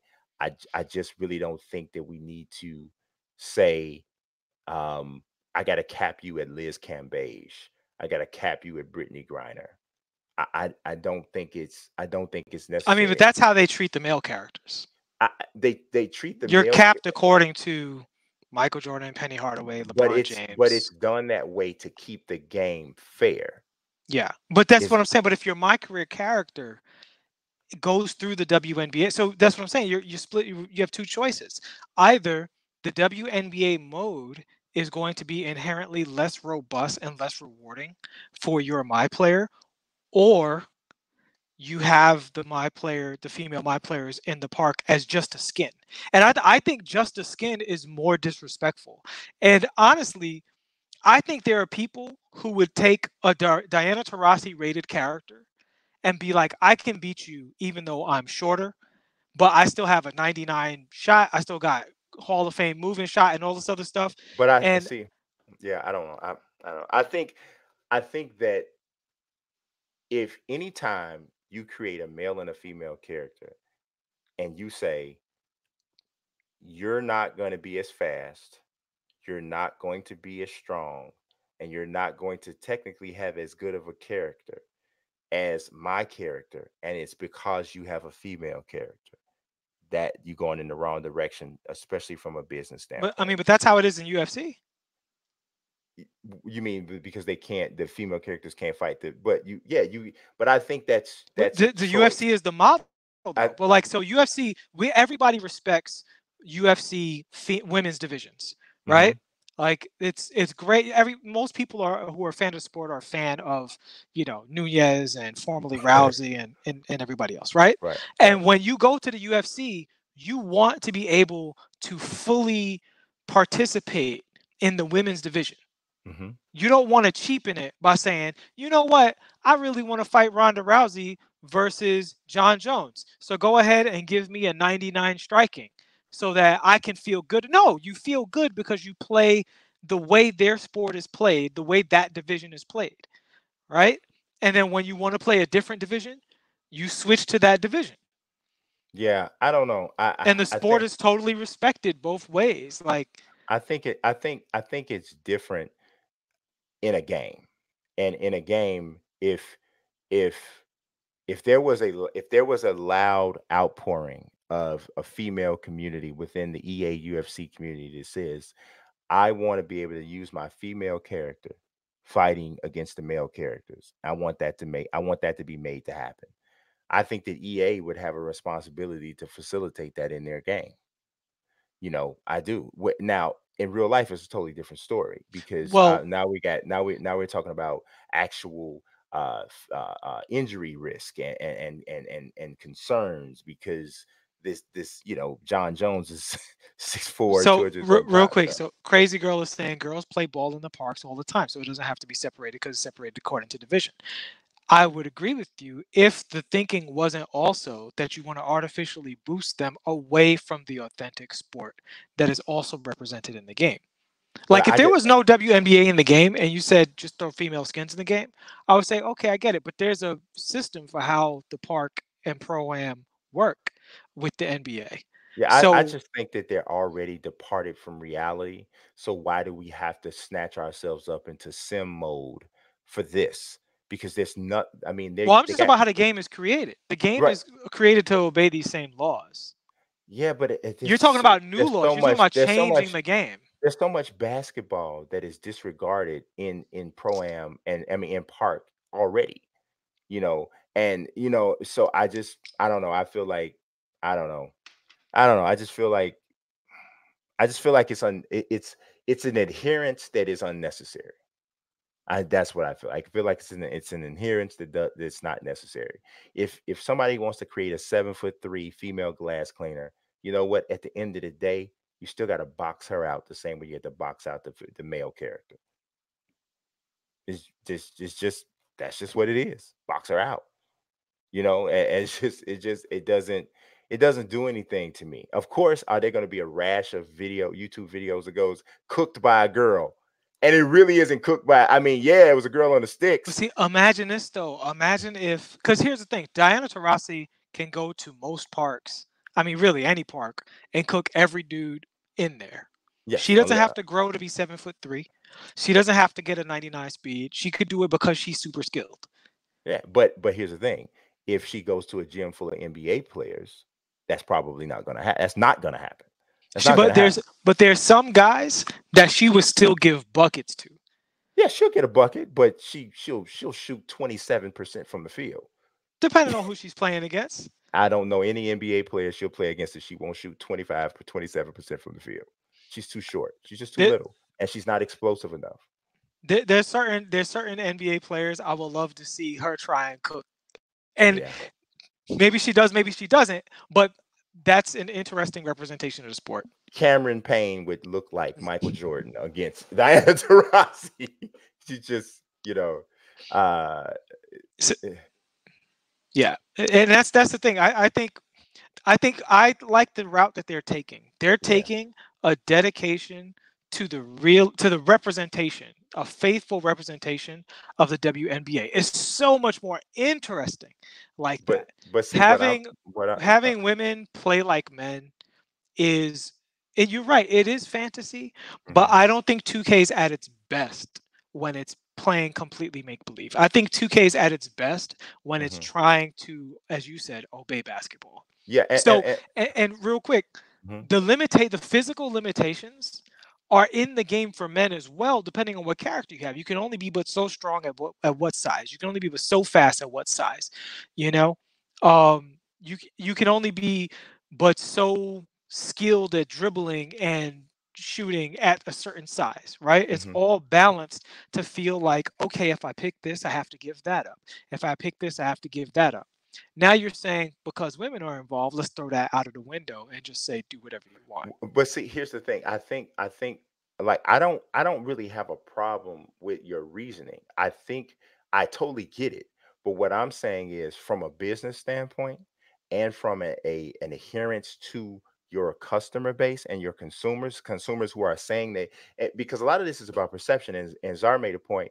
He says that I'm going to put it on the screen. He says Mazik doesn't seem to understand how insulting that would be to a woman in the WNBA to be enhanced just to compete in the park. And so Crazy Girl, who is a female 2K player, says it's not insulting, Czar. It's just an option. And then Czar says, I interviewed some of the top WNBA players and they said it's insulting. Now, my question is the customer base the WNBA players? Or is it the girl at home? The Well, the same customer way. base is 99% male. So But what I I'm mean, saying, what I'm saying is the WNBA player has a different perspective because they have a prayer to play in the league. They have a play. They play on this level. They play at a professional level. So yes, they're not good. I don't need no. I don't need any enhancement. I'm already whoever I am. But that's not the average gamer. That's not the perspective that they're going to have. They're going and people who don't even play the game, who still have a voice, which is like the media is going to rip this to shreds if you create a situation where the female characters are not equal. And beyond all of the logic, beyond all of the thing that it doesn't match up and it's unrealistic, beyond all of that, 2K puts this in the game and female characters have a lower ceiling than the males. It is a freaking media disaster. And it doesn't matter if it makes sense. It doesn't matter how good of a point anybody could make. The media is going to get this and say 2K has female characters in with lower ceilings than males. Why? And a bunch of people who don't know the game as well as any of us know it are going to take that and run with it. And 2K has to still take that into consideration before they do something, even though it might make sense to them. So, you know, and Crazy Girl has a good point. Live already did it. well, it's a good point for I don't know whose side because live is an abject failure. but Like the but but the it's whole not a point of failure this. because of that. Well, but hold on. The thing is, though, we were all excited about the WNBA being in live. Right. And then when we saw that the women weren't accurately represented, our excitement went down. Hmm. This gave them the freedom to put women to compete with their street mode with guys, Hmm. but it also took away how realistic it looked when women did stuff. Because what woman are you going to mocap to do a between the legs 360 dunk, right? That's a See, that's human the thing. being I that don't think they mocap to do care. that. I don't think they care. You saying you don't think they care, but what I'm I saying is don't. that the excitement for the like when a WNBA player is like check out 2K, she's like I'm actually in 2K. This is how I look when I play. I don't look like LeBron James when I play. And women who look up to her, Candace Parker said it herself. I started looking up to Michael Jordan, right? But once the WNBA happened, I could look up to Cheryl Swoops and Lisa Leslie and stuff like that, right? Yeah. So now these girls are looking up to these women when they come up and be aspiring basketball players. And you saying, "Oh, I'm just going to mocap you with a dude's animations." Yeah. Well, I mean, I can see why that's insulting. I can see why that. I can see why that's insulting because you're I saying can you I can't have a sport. You have to play the men's version of the sport. I can see why that's insulting to a smaller demographic that's whose voice won't be as loud as a lesser informed but larger demographic. I can't, Hmm. you know, No, I see what you're saying. you know what I'm saying? That's what I'm saying. That's what I'm saying.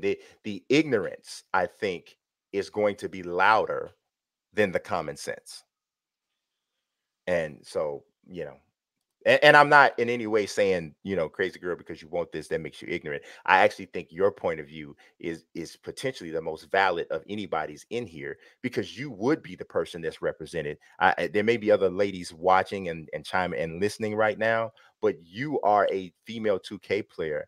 And to me, if you're saying that you wouldn't be offended, I think that actually holds more weight than anybody else. To me, that's just my thought. But it is what it Well, is. again, the WNBA players have spoken on this, and they said they would be. So it's Right, but I think women that are individuals, just like men are. They're going to have what some opinions. But crazy, one thing you seem to be confused on is that this character represents you. No, the my career characters are representative of a possible NBA player right now. That's what they're representative of. The WNBA characters would be representative of I mean, the female my career characters would be representative of a possible WNBA player unless they weren't a part of the WNBA ecosystem at all. So there's only two choices. Either the WNBA never gets to be fully fleshed out the way the NBA is and have a my career and all this other stuff, and that also has these other modes, a pro-am and so on and so forth, or you have some kind of conversion method, you know what I mean, where they get boosted and your character suddenly grows a whole foot. Because if you were allowed to be 7'3" and then play in the my career for the WNBA, it wouldn't be very challenging for you. I mean, the way, frankly, it's barely challenging if you play a 7'3" in the NBA as it is, because 7'3" is pretty cheesy. But Yeah, yeah. So I mean, and I think my man D Johnson had a really good point, and it's probably a good way for us to transition. He yeah, simply said, "You'll never please everybody." absolutely. Well, right now they're pleasing 12 million people, so they should be careful on That what they it's close choose. enough, right? It's close enough. It's close enough. All right. So one of the last things about part that we'll talk about before we move on to, I want to say, more my team. We talked a little bit about my team already, but there's a relatively serious topic floating around about my team that we want to talk about. But before we get to that, I want to talk about rep returning. hmm Um, Many people are a humongous fan of rep returning. Uh, you know what? If I was more of a my career player grinder, I probably would be more enthused about it than some others. So I'm gonna actually defer to you for the first, kind of comment about this. What is your thought about rep returning? Well, on the one hand, I'm a huge fan of it in theory because it gives you a reason to specifically play Park. I'm very curious to see what this is like in my career. I mean, I'm sorry, in Pro Am and Jordan Rec Center, how it all integrates. If it's the same exact thing, if there's some kind of weird differences or whatever, if there's different bonuses for those modes, because I like the idea of of the character again having its own ecosystem, but also being specifically rewarded for every activity as well. The one thing I'm concerned about is last year there was a tremendous amount of dodging in the park. Once you hit, honestly, literally, once you hit pro, people would start dodging you, Mhm. right? If you were a pro and like a 93, people started dodging you. If you got a 5 game win streak, people start dodging you. Me and Jason Battle, who were in the chat, 5 game win streak with a 6-2 slasher, people stop getting on the court. Apparently, that guy has a secret to winning, and we're not going to touch him. Man, So it's some punk pants people in gaming community. Like, you know what? And I'm gonna tell you, I think it's worse in 2K than it is in any other sports game it's in the game. horrible. Very I mean, weak-minded, like, sad, you do sad not community. see that as much. You don't see it as much. You don't see it as much in Madden when you play online. Yeah, You certainly don't see it as much in MLB The Show when you play online. yeah, It's just a different group, man. And I think we kind of touched on this before with some other maturity things, man. And yeah. this really reminds me, and I'm not gonna go too far off into this, but I don't know how many people saw this video that Ray Allen did. He's sitting down, he's watching his kids. Ray Allen, my dog, not regular Ray. This is very irregular Ray. He, my, Easy. yeah, he said, my man said he's watching his kids, right? And he said, I like to watch them lose. He Mhm. was like, because kids need to learn how to lose. Yeah. He said, because when they win too much, when losses come, they don't know how to deal with them. And I think we see that, and I see it so much in the 2K community. cats just legitimately don't know how to lose. They They absolutely don't. they just go to freaking pieces in one way or the other. And so it really blows me, man. And I think that what you're talking about, this dodging, dude, I would have never done that. Dude, just think about it. So across the board, gaming generally seems to be a little less competitive. But look at Mortal Kombat. You're a Mortal Mhm. Kombat player, or so they say. What? So it's easy. I haven't So, I haven't played in, man, in but check it a out. So you notice month. yourself though. When you Yeah. go to rank mode, you play people roughly at your skill level. Hmm. When you play casual mode, you could play anybody, right? Yes. It could be the kid next door, or it could be a guy who just won Evo, right? Hmm. And when you go to casual, you would think people would stay away from casual mode because there's no skill-based matchmaking. It's just Hmm. connection-based. People are always in casual mode, and it's up and down. My brother plays casual mode all the time. Sometimes he plays somebody that look like they playing with a Guitar Hero controller, and sometimes he plays somebody that's like, I think I saw that dude in tournament the other day. Like Yeah. he knew every trick in the book. You never had a chance, and they just like whatever rolls with it, man. 2K, as soon as someone looks like they're a dangerous opponent, people will literally run from you all day in the park. It's insane. I mean, the It's punk, straight insane. So straight punk pants, man. it's Just horrible. So my thing with the rep is like if I have a big sign over my head like, hey, this guy's played 1,500 park games this year and he's got a such and such record and got this kind of rep and he's this overall, am I going to be able to get a game anymore? mhm. Like they have to have a system to allow us to get games if they're going to have this rep system. Something that'll, you know what I mean? Because I think they said Elite 3 was like 10,000 games. Yeah, yeah. The main reason we didn't have more games played in the park is because so much of it was spent standing around. Man, do you know how many times I've heard people say, um, oh, so and so and so and so is a 95, I'm gonna lose. Yeah, What? right.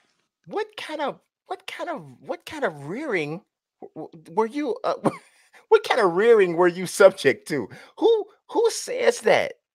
You look at before the game, I'm gonna lose. You know what? I've coached kids in basketball who have said that before games, and I did not play them.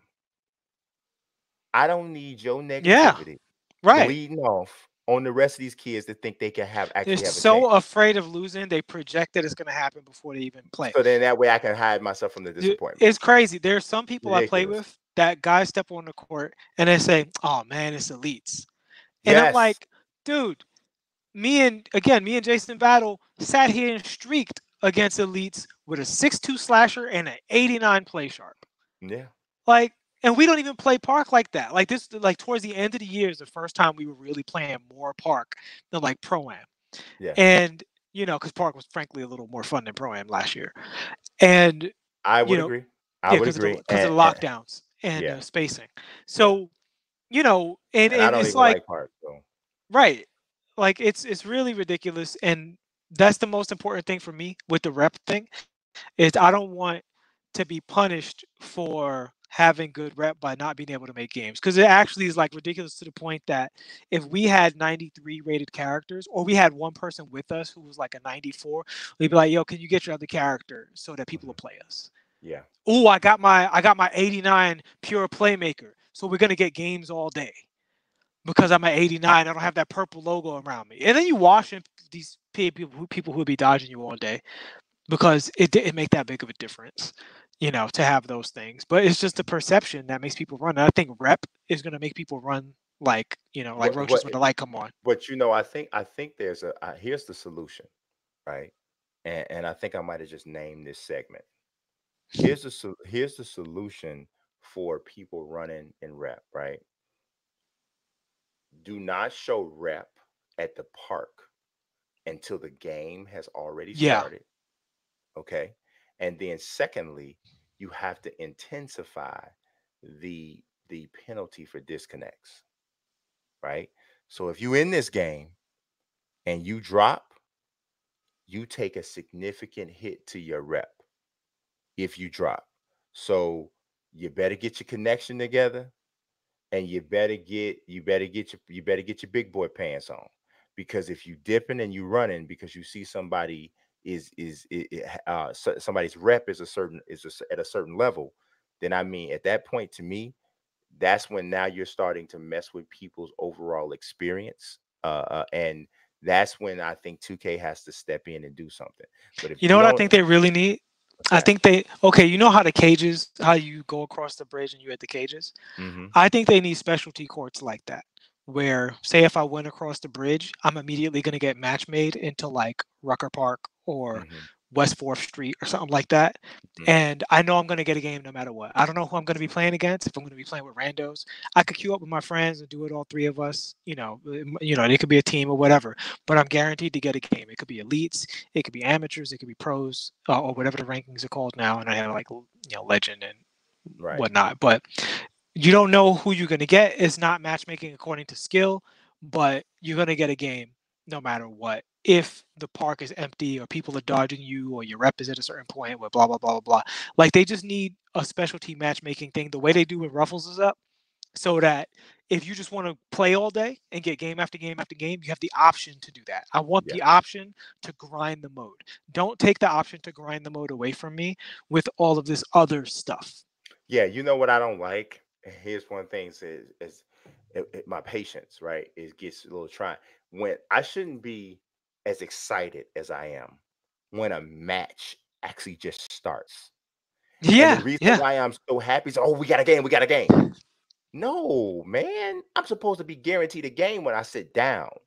That's the reason when you mentioned Mortal Kombat.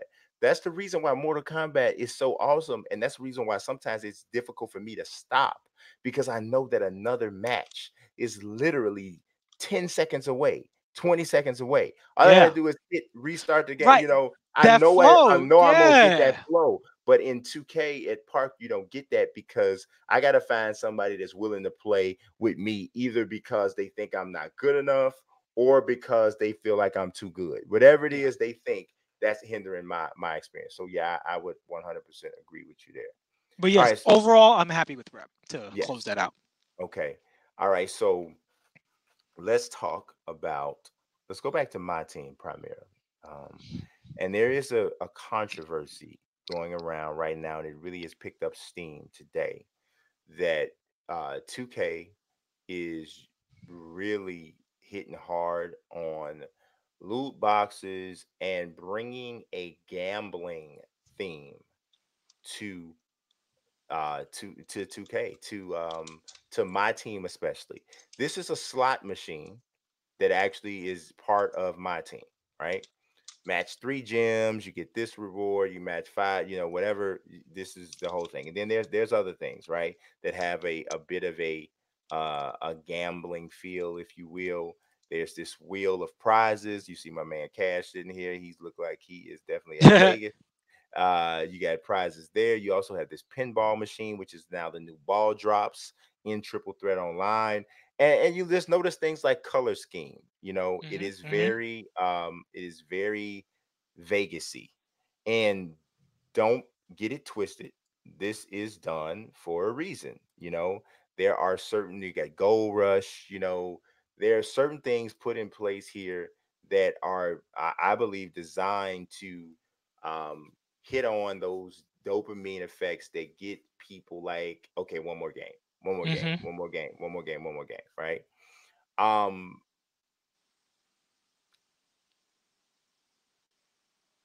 do I have, you know what?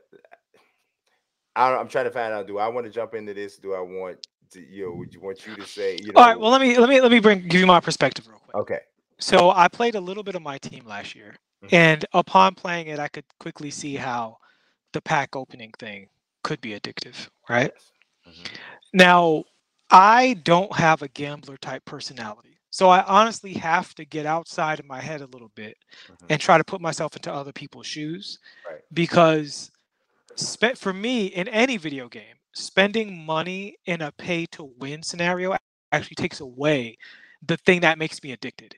What makes me addicted is more grinding, hmm, right? So the Overwatch loot box thing, people are grouping all of these things under these blanket terms, gambling, loot boxes, but they don't all fit together very neatly, right? So the way Overwatch works is when you play, eventually your experience goes up, you complete a bar, you get a loot box, you open it up, you don't know what reward you're going to get. Now, these are all cosmetic, so people want to say, oh, it's perfectly okay. However, this is the problem with Overwatch. There's no way to go into Overwatch and buy the skin you want. So if you decide to pay for loot boxes instead of grinding, you can spend $10 and get the skin you want immediately, or you can spend $10,000 and never get the skin you want. And that's where the moral aspect of it comes in for Overwatch. NBA doesn't really have a similarity to that in that same sense because it has an auction house. For the most part, you guys can buy the cards you want. Mm-hmm. And because you can buy the cards you want, especially if you're grinding the mode all the time, right? If frankly, if you're grinding other modes and you have VC, you can finagle your way to getting enough MyTeam to get most of the cards you want. I think it's people with addictive personalities that like the feeling of opening packs that are sucked into this Mm-hmm. in terms of the adults, Yeah. right? The adults just and so they're and I'm not saying that it's not insidious. I'm not saying they don't have like neuroscientists in there figuring out which colors make you weak in the wallet.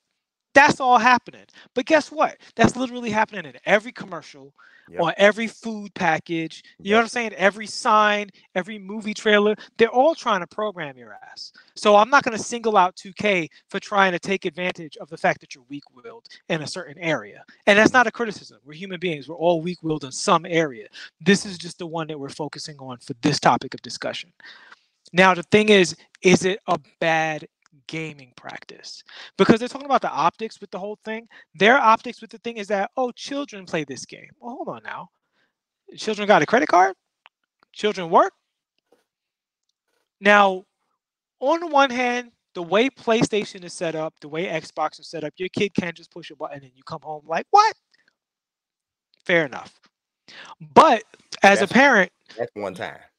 one time, they got you once. That's one They got time. you once. That's one time.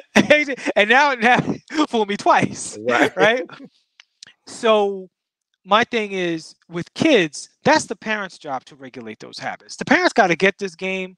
They got to put it on the console. They got to spend the money for the internet and the electricity to have the console, or the TV, or the monitor for the console to be played on, the closed door that the console is being played on in the room that they're in. Like, there's a whole bunch of security measures that they could go through before that kid is spending money on my team. So I really don't want to hear about the kids because I'm definitely old school 80s. That's the parents' job to control how kids are spending money. Mm-hmm. So we really talking about young people, right? 18, 19, 20, in that realm where it's like, look, most people that age don't handle money well. And this is a pitfall for them. And the question is 2K being responsible? Because I don't believe that if you want to have a community, you can make a product that says, I have no responsibility for the people that buy this product. I'm just trying to make money. That's what drug dealers sound like, right? So First one free, homie. if your stance is just you're slinging rock, what happens is you lose the ability to ask for respect from your community. Because that's not the way community oriented games work. The way community oriented games work is you check in and you say, is this respecting you? I am trying to make money, but I don't want you to be destitute trying to have fun with my game. I want you to spend some money, have a good time, and then have a life outside of this. It's not that I'm raising you, but I'm being responsible in dealing with you, right? I think that's fair. Otherwise, when you do something that they don't like and they come out and call developers all kinds of names out the side of their face, you deserve that because you try to take advantage of them. So now when they go on to YouTube and they go on to Twitter, you're not a person anymore. You're a villain. So it's a complicated issue because they're not supposed to babysit you, but at the same time, they shouldn't be trying to take advantage of you at every turn. So I'll turn the question back towards you as a person who plays this mode.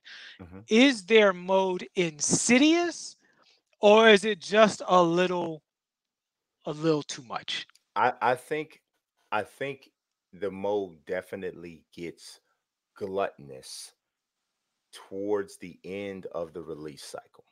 Yeah. You know, I think the first 6 to 8 months of the release cycle with my team, It's legitimately fun, and you can Mm-hmm. have a good time with it.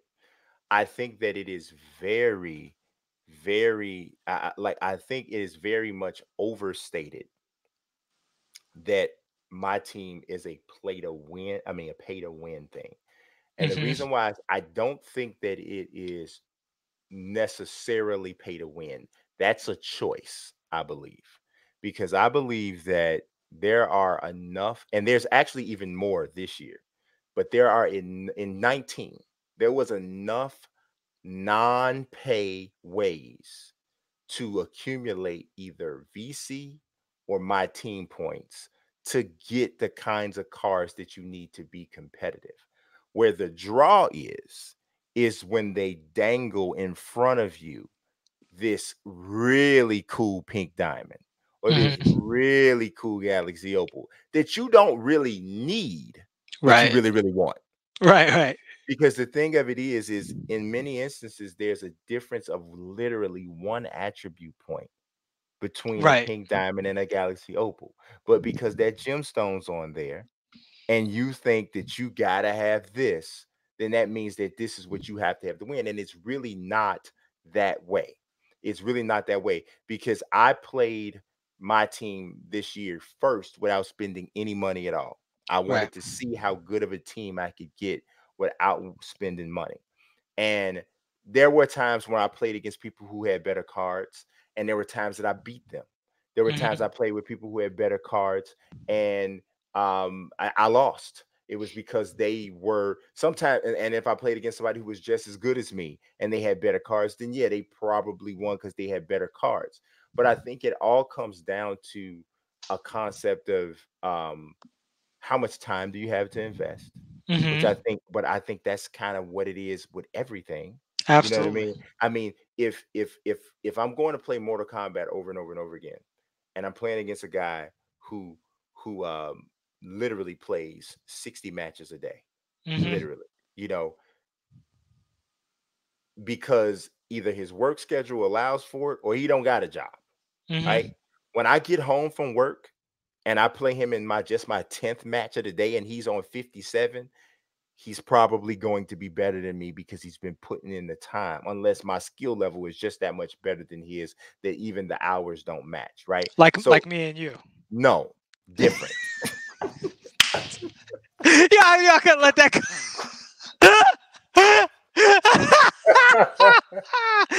I apologize holding it in, man. I'm trying to be good. Oh my god. This is why evil people Yeah. this is why evil people will not prosper. but, but but what I'm saying is it's just like, you're the mode is either a grind mode Right. or it's a spin mode. Right. That's what it is, right? And you have to make up your mind, how are you going to live in this mode? So the question that you're faced with is, do I have time to grind?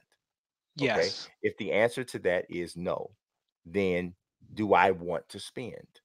If the answer to that is no, then I'm sorry. Yeah. This You're just might not not be, eligible. it's not your mode. I have a And follow up question, B. This is a yeah. question for you. Again, your experience with the mode more so than myself. Hmm. If you decide to spend money Hmm. on this mode, is it a reasonable amount of money for you to spend to get a competitive deck, or is it a insidious taking advantage of you amount of money for you to I, get a deck? I honestly, man, I really feel like you could, I feel like it's hard to say because here's the thing, right?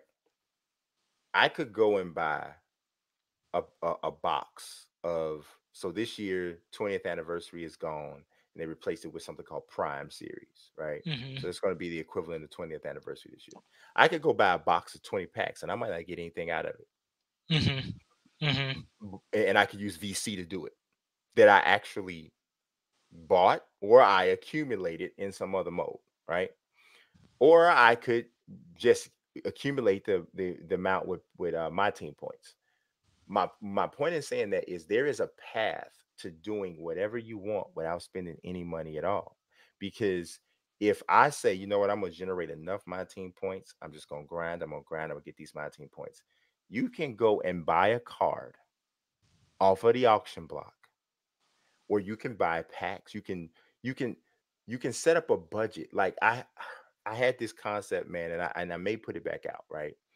Where how you can get the type of team you have to manage your my team assets the same way you would manage an actual bank account. Mm-hmm. That's the most effective way to play if you don't want to spend. And then to be honest with you, it's actually kind of fun, right? Yeah. So it's like, so say for instance, if I say for every 100,000 my team points that I accumulate, I'm going to save 10% of those, and those are going to go towards packs. Mm-hmm. Another 30% of that or 20% of that is going to go to the auction block, and I'll Mm-hmm. get whatever I can get from there. And the other amount I'll keep. And this, or I mean, or you can just distribute, like, so you can set up a point and say, once I get to this amount of my team points, I'm going to then go get packs. I'm going to take a certain percentage and go for packs, which there's a different rate. You get more if you do it with VC, but then again, whatever. But and then I can say, oh, this other half I'm going to use on auction block because this ensures me of getting certain types of cards, right? So that was in 19 when there wasn't as many rewards as there are now. Now you Mm-hmm. get daily login bonuses. Right. Right. Now you Yeah. You get just showing up, you get it's stuff. just showing up, you get stuff. So I really don't think that it's the way it's portrayed. Can you accelerate your team by paying money? Absolutely. Absolutely. But it's not the only path. And a lot of people just totally like, if you don't pay no money, you can't compete. That's not true. If you don't have the time and the patience to build your team in a way, this is life, man. And People, I honestly, B, people, yeah. I was gonna say, I think part of the reason is my team is, and no offense to my team players, but for a large segment of the my team crowd, Mhm. skill isn't the premium No, they want currency of the mode. the cool card, man. Yeah, like I played my team. I won every game I played, and they had better cards, and they were just bad 2K players. Like they were really, really bad. You Yeah, could tell they spend all their time acquiring cards, not a lot of time playing them, right? yeah. So the thing is, skill does make a difference, though. In all of these modes, all the loot box stuff you want to talk about, most games, it makes a difference. Because, for instance, one of the things people complain about is having to spend money on, you know, uh, my career characters. And I made an alternate account to see if I needed to spend money on my career characters, if I could get somebody to like a 90 with just starting it from scratch. How hard would it be? How much would it take? And what I found was with roughly 35,000 VC, you had enough to put into a character to play the mode, and it wasn't really very hard, right? Like Mm, I made 390s on that account. I think 291s in the 90. One of them was a 6-2 slasher. mhm, um, Between Park and my career, it wasn't hard. But it's because I, by the time I made that account, I knew how to play 2K19. mhm, So I wasn't struggling with it. Like the things you heard in the beginning of the year, pro is too hard and stuff like that. It was ridiculous by the middle of the year. mhm, So if pro is hard for you, then you need to break out 30 $40 worth of VC to boost your character to an 80 something, 80, 85 in order to make the mode playable. Whereas if you really, really know how to play and you just put all your stuff into post scoring or all your stuff into ball handle, if you have a pure playmaker, that's enough for you to tear the mode up, mhm. right? Yeah. And that's not, it doesn't cost a lot of VC to do that. And you'll win games, you'll have fun, and you just grind the character. The thing is, there's a threshold between how much VC gets you, and then at that point where you still have to grind. And I imagine my team is the same way, where VC can only take you so far. Now you have to play games and grind the mode. Yeah, I mean, because dude, you can have a team full of Galaxy Opals, but if you can't play, you're gonna lose. Right. Right. So at some point you have to play the game and acquire skill to get a rewarding experience when you actually play the game. So I think it comes from both sides, but people want to point the finger at 2K without taking any responsibility. I do Yes. think 2K needs to be held accountable to make sure that their stuff is ethical, and the community should let them know. For instance, I feel like the prices of basically everything in except for clothes in my career was too high. Right? The bike was too high, the megaphone was too high, the The skateboard, football. Oh my football, God. skateboard, it was all too high. And guess what? Nobody bought that crap. And so And this you year know what? they And it revised ain't the it. model. And it makes and I can't say that enough, man. the way to change something in business is not always to cry and whine about it. It's to simply not buy it. Yeah. It's just to simply not buy it. And so many people like you're in my team complaining about the cost of packs, but you literally spend $75 a week on packs. Hmm. Or it's crazy. And Designs R Us says that it's a reason they put Cash and LSK in the trailer. They spend hundreds on packs. Let me let you in on something, bro. They don't. And if they do, the only reason they do that is so that they can have packs to open for pack opening videos. Yeah, What- it's just work. That's just It's work just costs. it's just work costs, man. They they can get any card they want to get, okay? And they don't have to grind for the card. Okay. So they didn't put them in the trailer because they spent a lot of money on packs and they trying to pay them back for all the pack money that they spent. No, they put them on the trailer because those guys have a ginormous following Yeah. and they're very influential, which is why they're called influencers. Hmm. And people, dude, I've walked down the street with Cash. You cannot walk down the street with Cash without a child going, "Oh my God, that's Cash Nasty." Okay, I've walked down. I've been around him multiple times. Children love him. I'm talking Yeah. about all races. All Let me they tell you they something. love him. The evolution of Cash Nasty is one of my favorite It is 2K storylines insane. out It's of everything. So insane. awesome. It's insane, man. I remember when Cash started. He was called Mr. Whatchamacallit. Uh-huh. And he knows this. We had this conversation. We used to have a little tiff, but he took a video off my channel and Uh-huh. uploaded it on his channel. And he did it once, and I was like, okay, I didn't like that. Then he did it again, and so we had a conversation about it. But the guy has grown so much as a human being, as an Yeah. individual. Like, he literally is one of my favorites now because the maturation and the growth and what he has built, I have the utmost respect for. The utmost respect. That dude, and if you know like a little bit about like what he comes from and so he's not in the trailer because he spends a lot of money on packs. He in the trailer because he built an audience that is freaking real. You know, So, and I think Cash Nasty is a great example though. mhm. So, Cash Nasty is what you want from your community. A person who interacted with the game, grew along with the game, became an example to your community, and somebody that you can actually use to endorse the game. Everybody wins. Cash Money has money. He gets to play the game. He has a lot of fun doing his thing. 2K has money. They get to make the game and profit off of what they got. And this is a reason why. And this is me and you have had this disagreement before. I don't think it's just as simple as if you don't like the mode, boycott it, don't spend your money, they'll reform it. I think that is true. I'm not saying that's not true, but I also think there's room for I want to continue a relationship with you. I want to support the game, but don't take my support as complete satisfaction. As a participating member of the community who is spending money and wants to spend more money, here's my list of changes I'd like to see. Absolutely, Do you absolutely. want me to completely abandon your game and go play Apex Legends until you change? Or do you want me to have a dialogue with you as I'm still a part of the community No, I and agree. saying, I'm dealing with the problems, but this is what I'd like you to fix? I think what the problem happens when people get too whiny and too entitled and they get to the point where all they do is go on Twitter and bitch and moan about 2K. Meanwhile, they blowing their whole paycheck on my team. And it's like you're not helping. Man, I had a guy tell me straight face, but he kind of whispered it because I think as it was coming out of his mouth, he felt guilty about it. YouTuber, I don't know if he still's a YouTuber. I'm not gonna say his name. I don't want to throw him under the bus, but he said, "Man, I spent $1,000 a month easy on Ultimate Team because he was a Madden guy."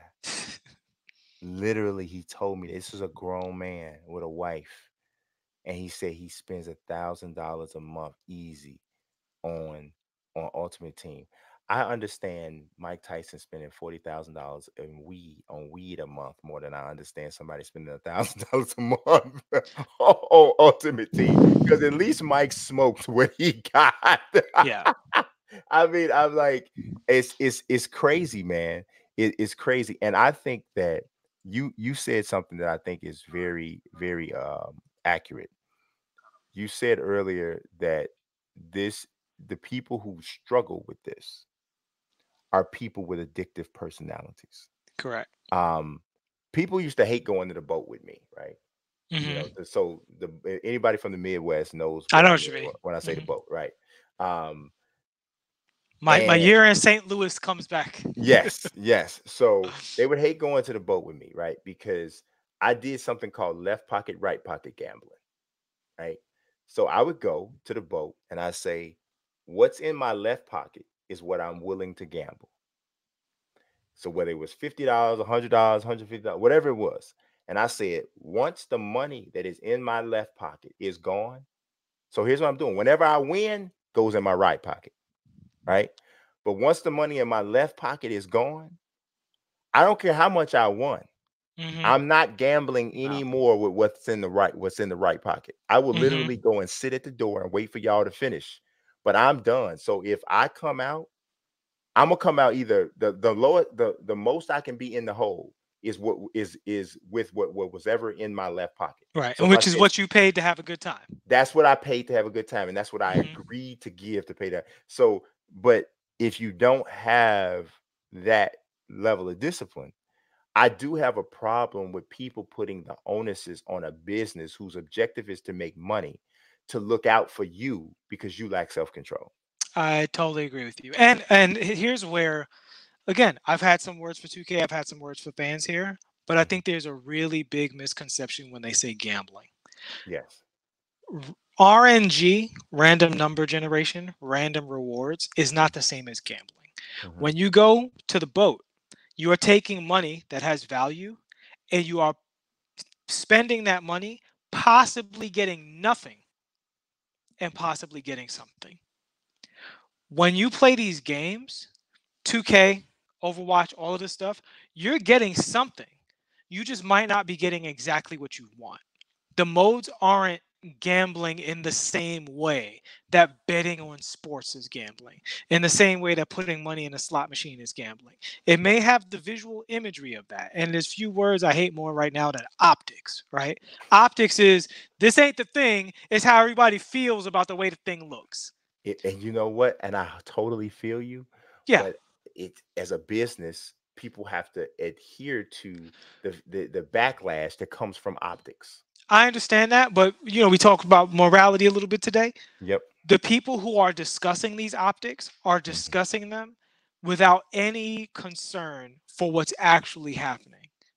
You know what I'm saying? They Yeah. they, they just want to feed into the controversy, and bad optics is hours worth of material. Mhm. And that's how you making money. Mhm. So, you know what I'm saying? You're pointing the finger at people that have some practices that might need some reform, it might need some fixing. But you're a hustler too, Yeah. you Yeah. know? And I don't Mhm. I don't respect it. I Yeah. don't, you know what I'm saying? Because you're being phony while you do it. It's one thing if you like, hey, I'm just on my hustle. Here's today's controversy. I don't know nothing about this, but here's what they're talking about. Those people Mm. I respect. But people who are like, this is wrong, and you're virtual signaling because it looks like a slot machine now. Wah. Like, Yeah. Wah! wah, wah. It looks like a slot machine. Wah. Like, let's talk about what's actually right and wrong with the mode. But calling it gambling outright, I don't think it's accurate because it's not a situation where you get nothing out of it. You're getting currency that you can use at the auction house to get the card that you want in most Yeah. cases. Am I wrong? Yeah, no, it's I mean, the only cards you can't get at the auction house are reward cards, Yeah. which and the only way you can get the reward cards is is grinding. Right. So every card that you could buy, you could grind and get and buy out straight out. So it's Hmm. really about your self-control. And people say people, that you said you hate this term optics. You know what, the term I hate the most, and I would say it's the most misapplied, predatory tactics. That is the stupidest thing I've heard. Who am I preying on? You all right? You know what it is, B? I'll tell you what it is. Like, and I work in this field. Okay. We communicate according to a lot of symbols that resonate with us. It's the same way music makes us move. right? Mhm. But we understand it with music because it's a direct emotional relationship.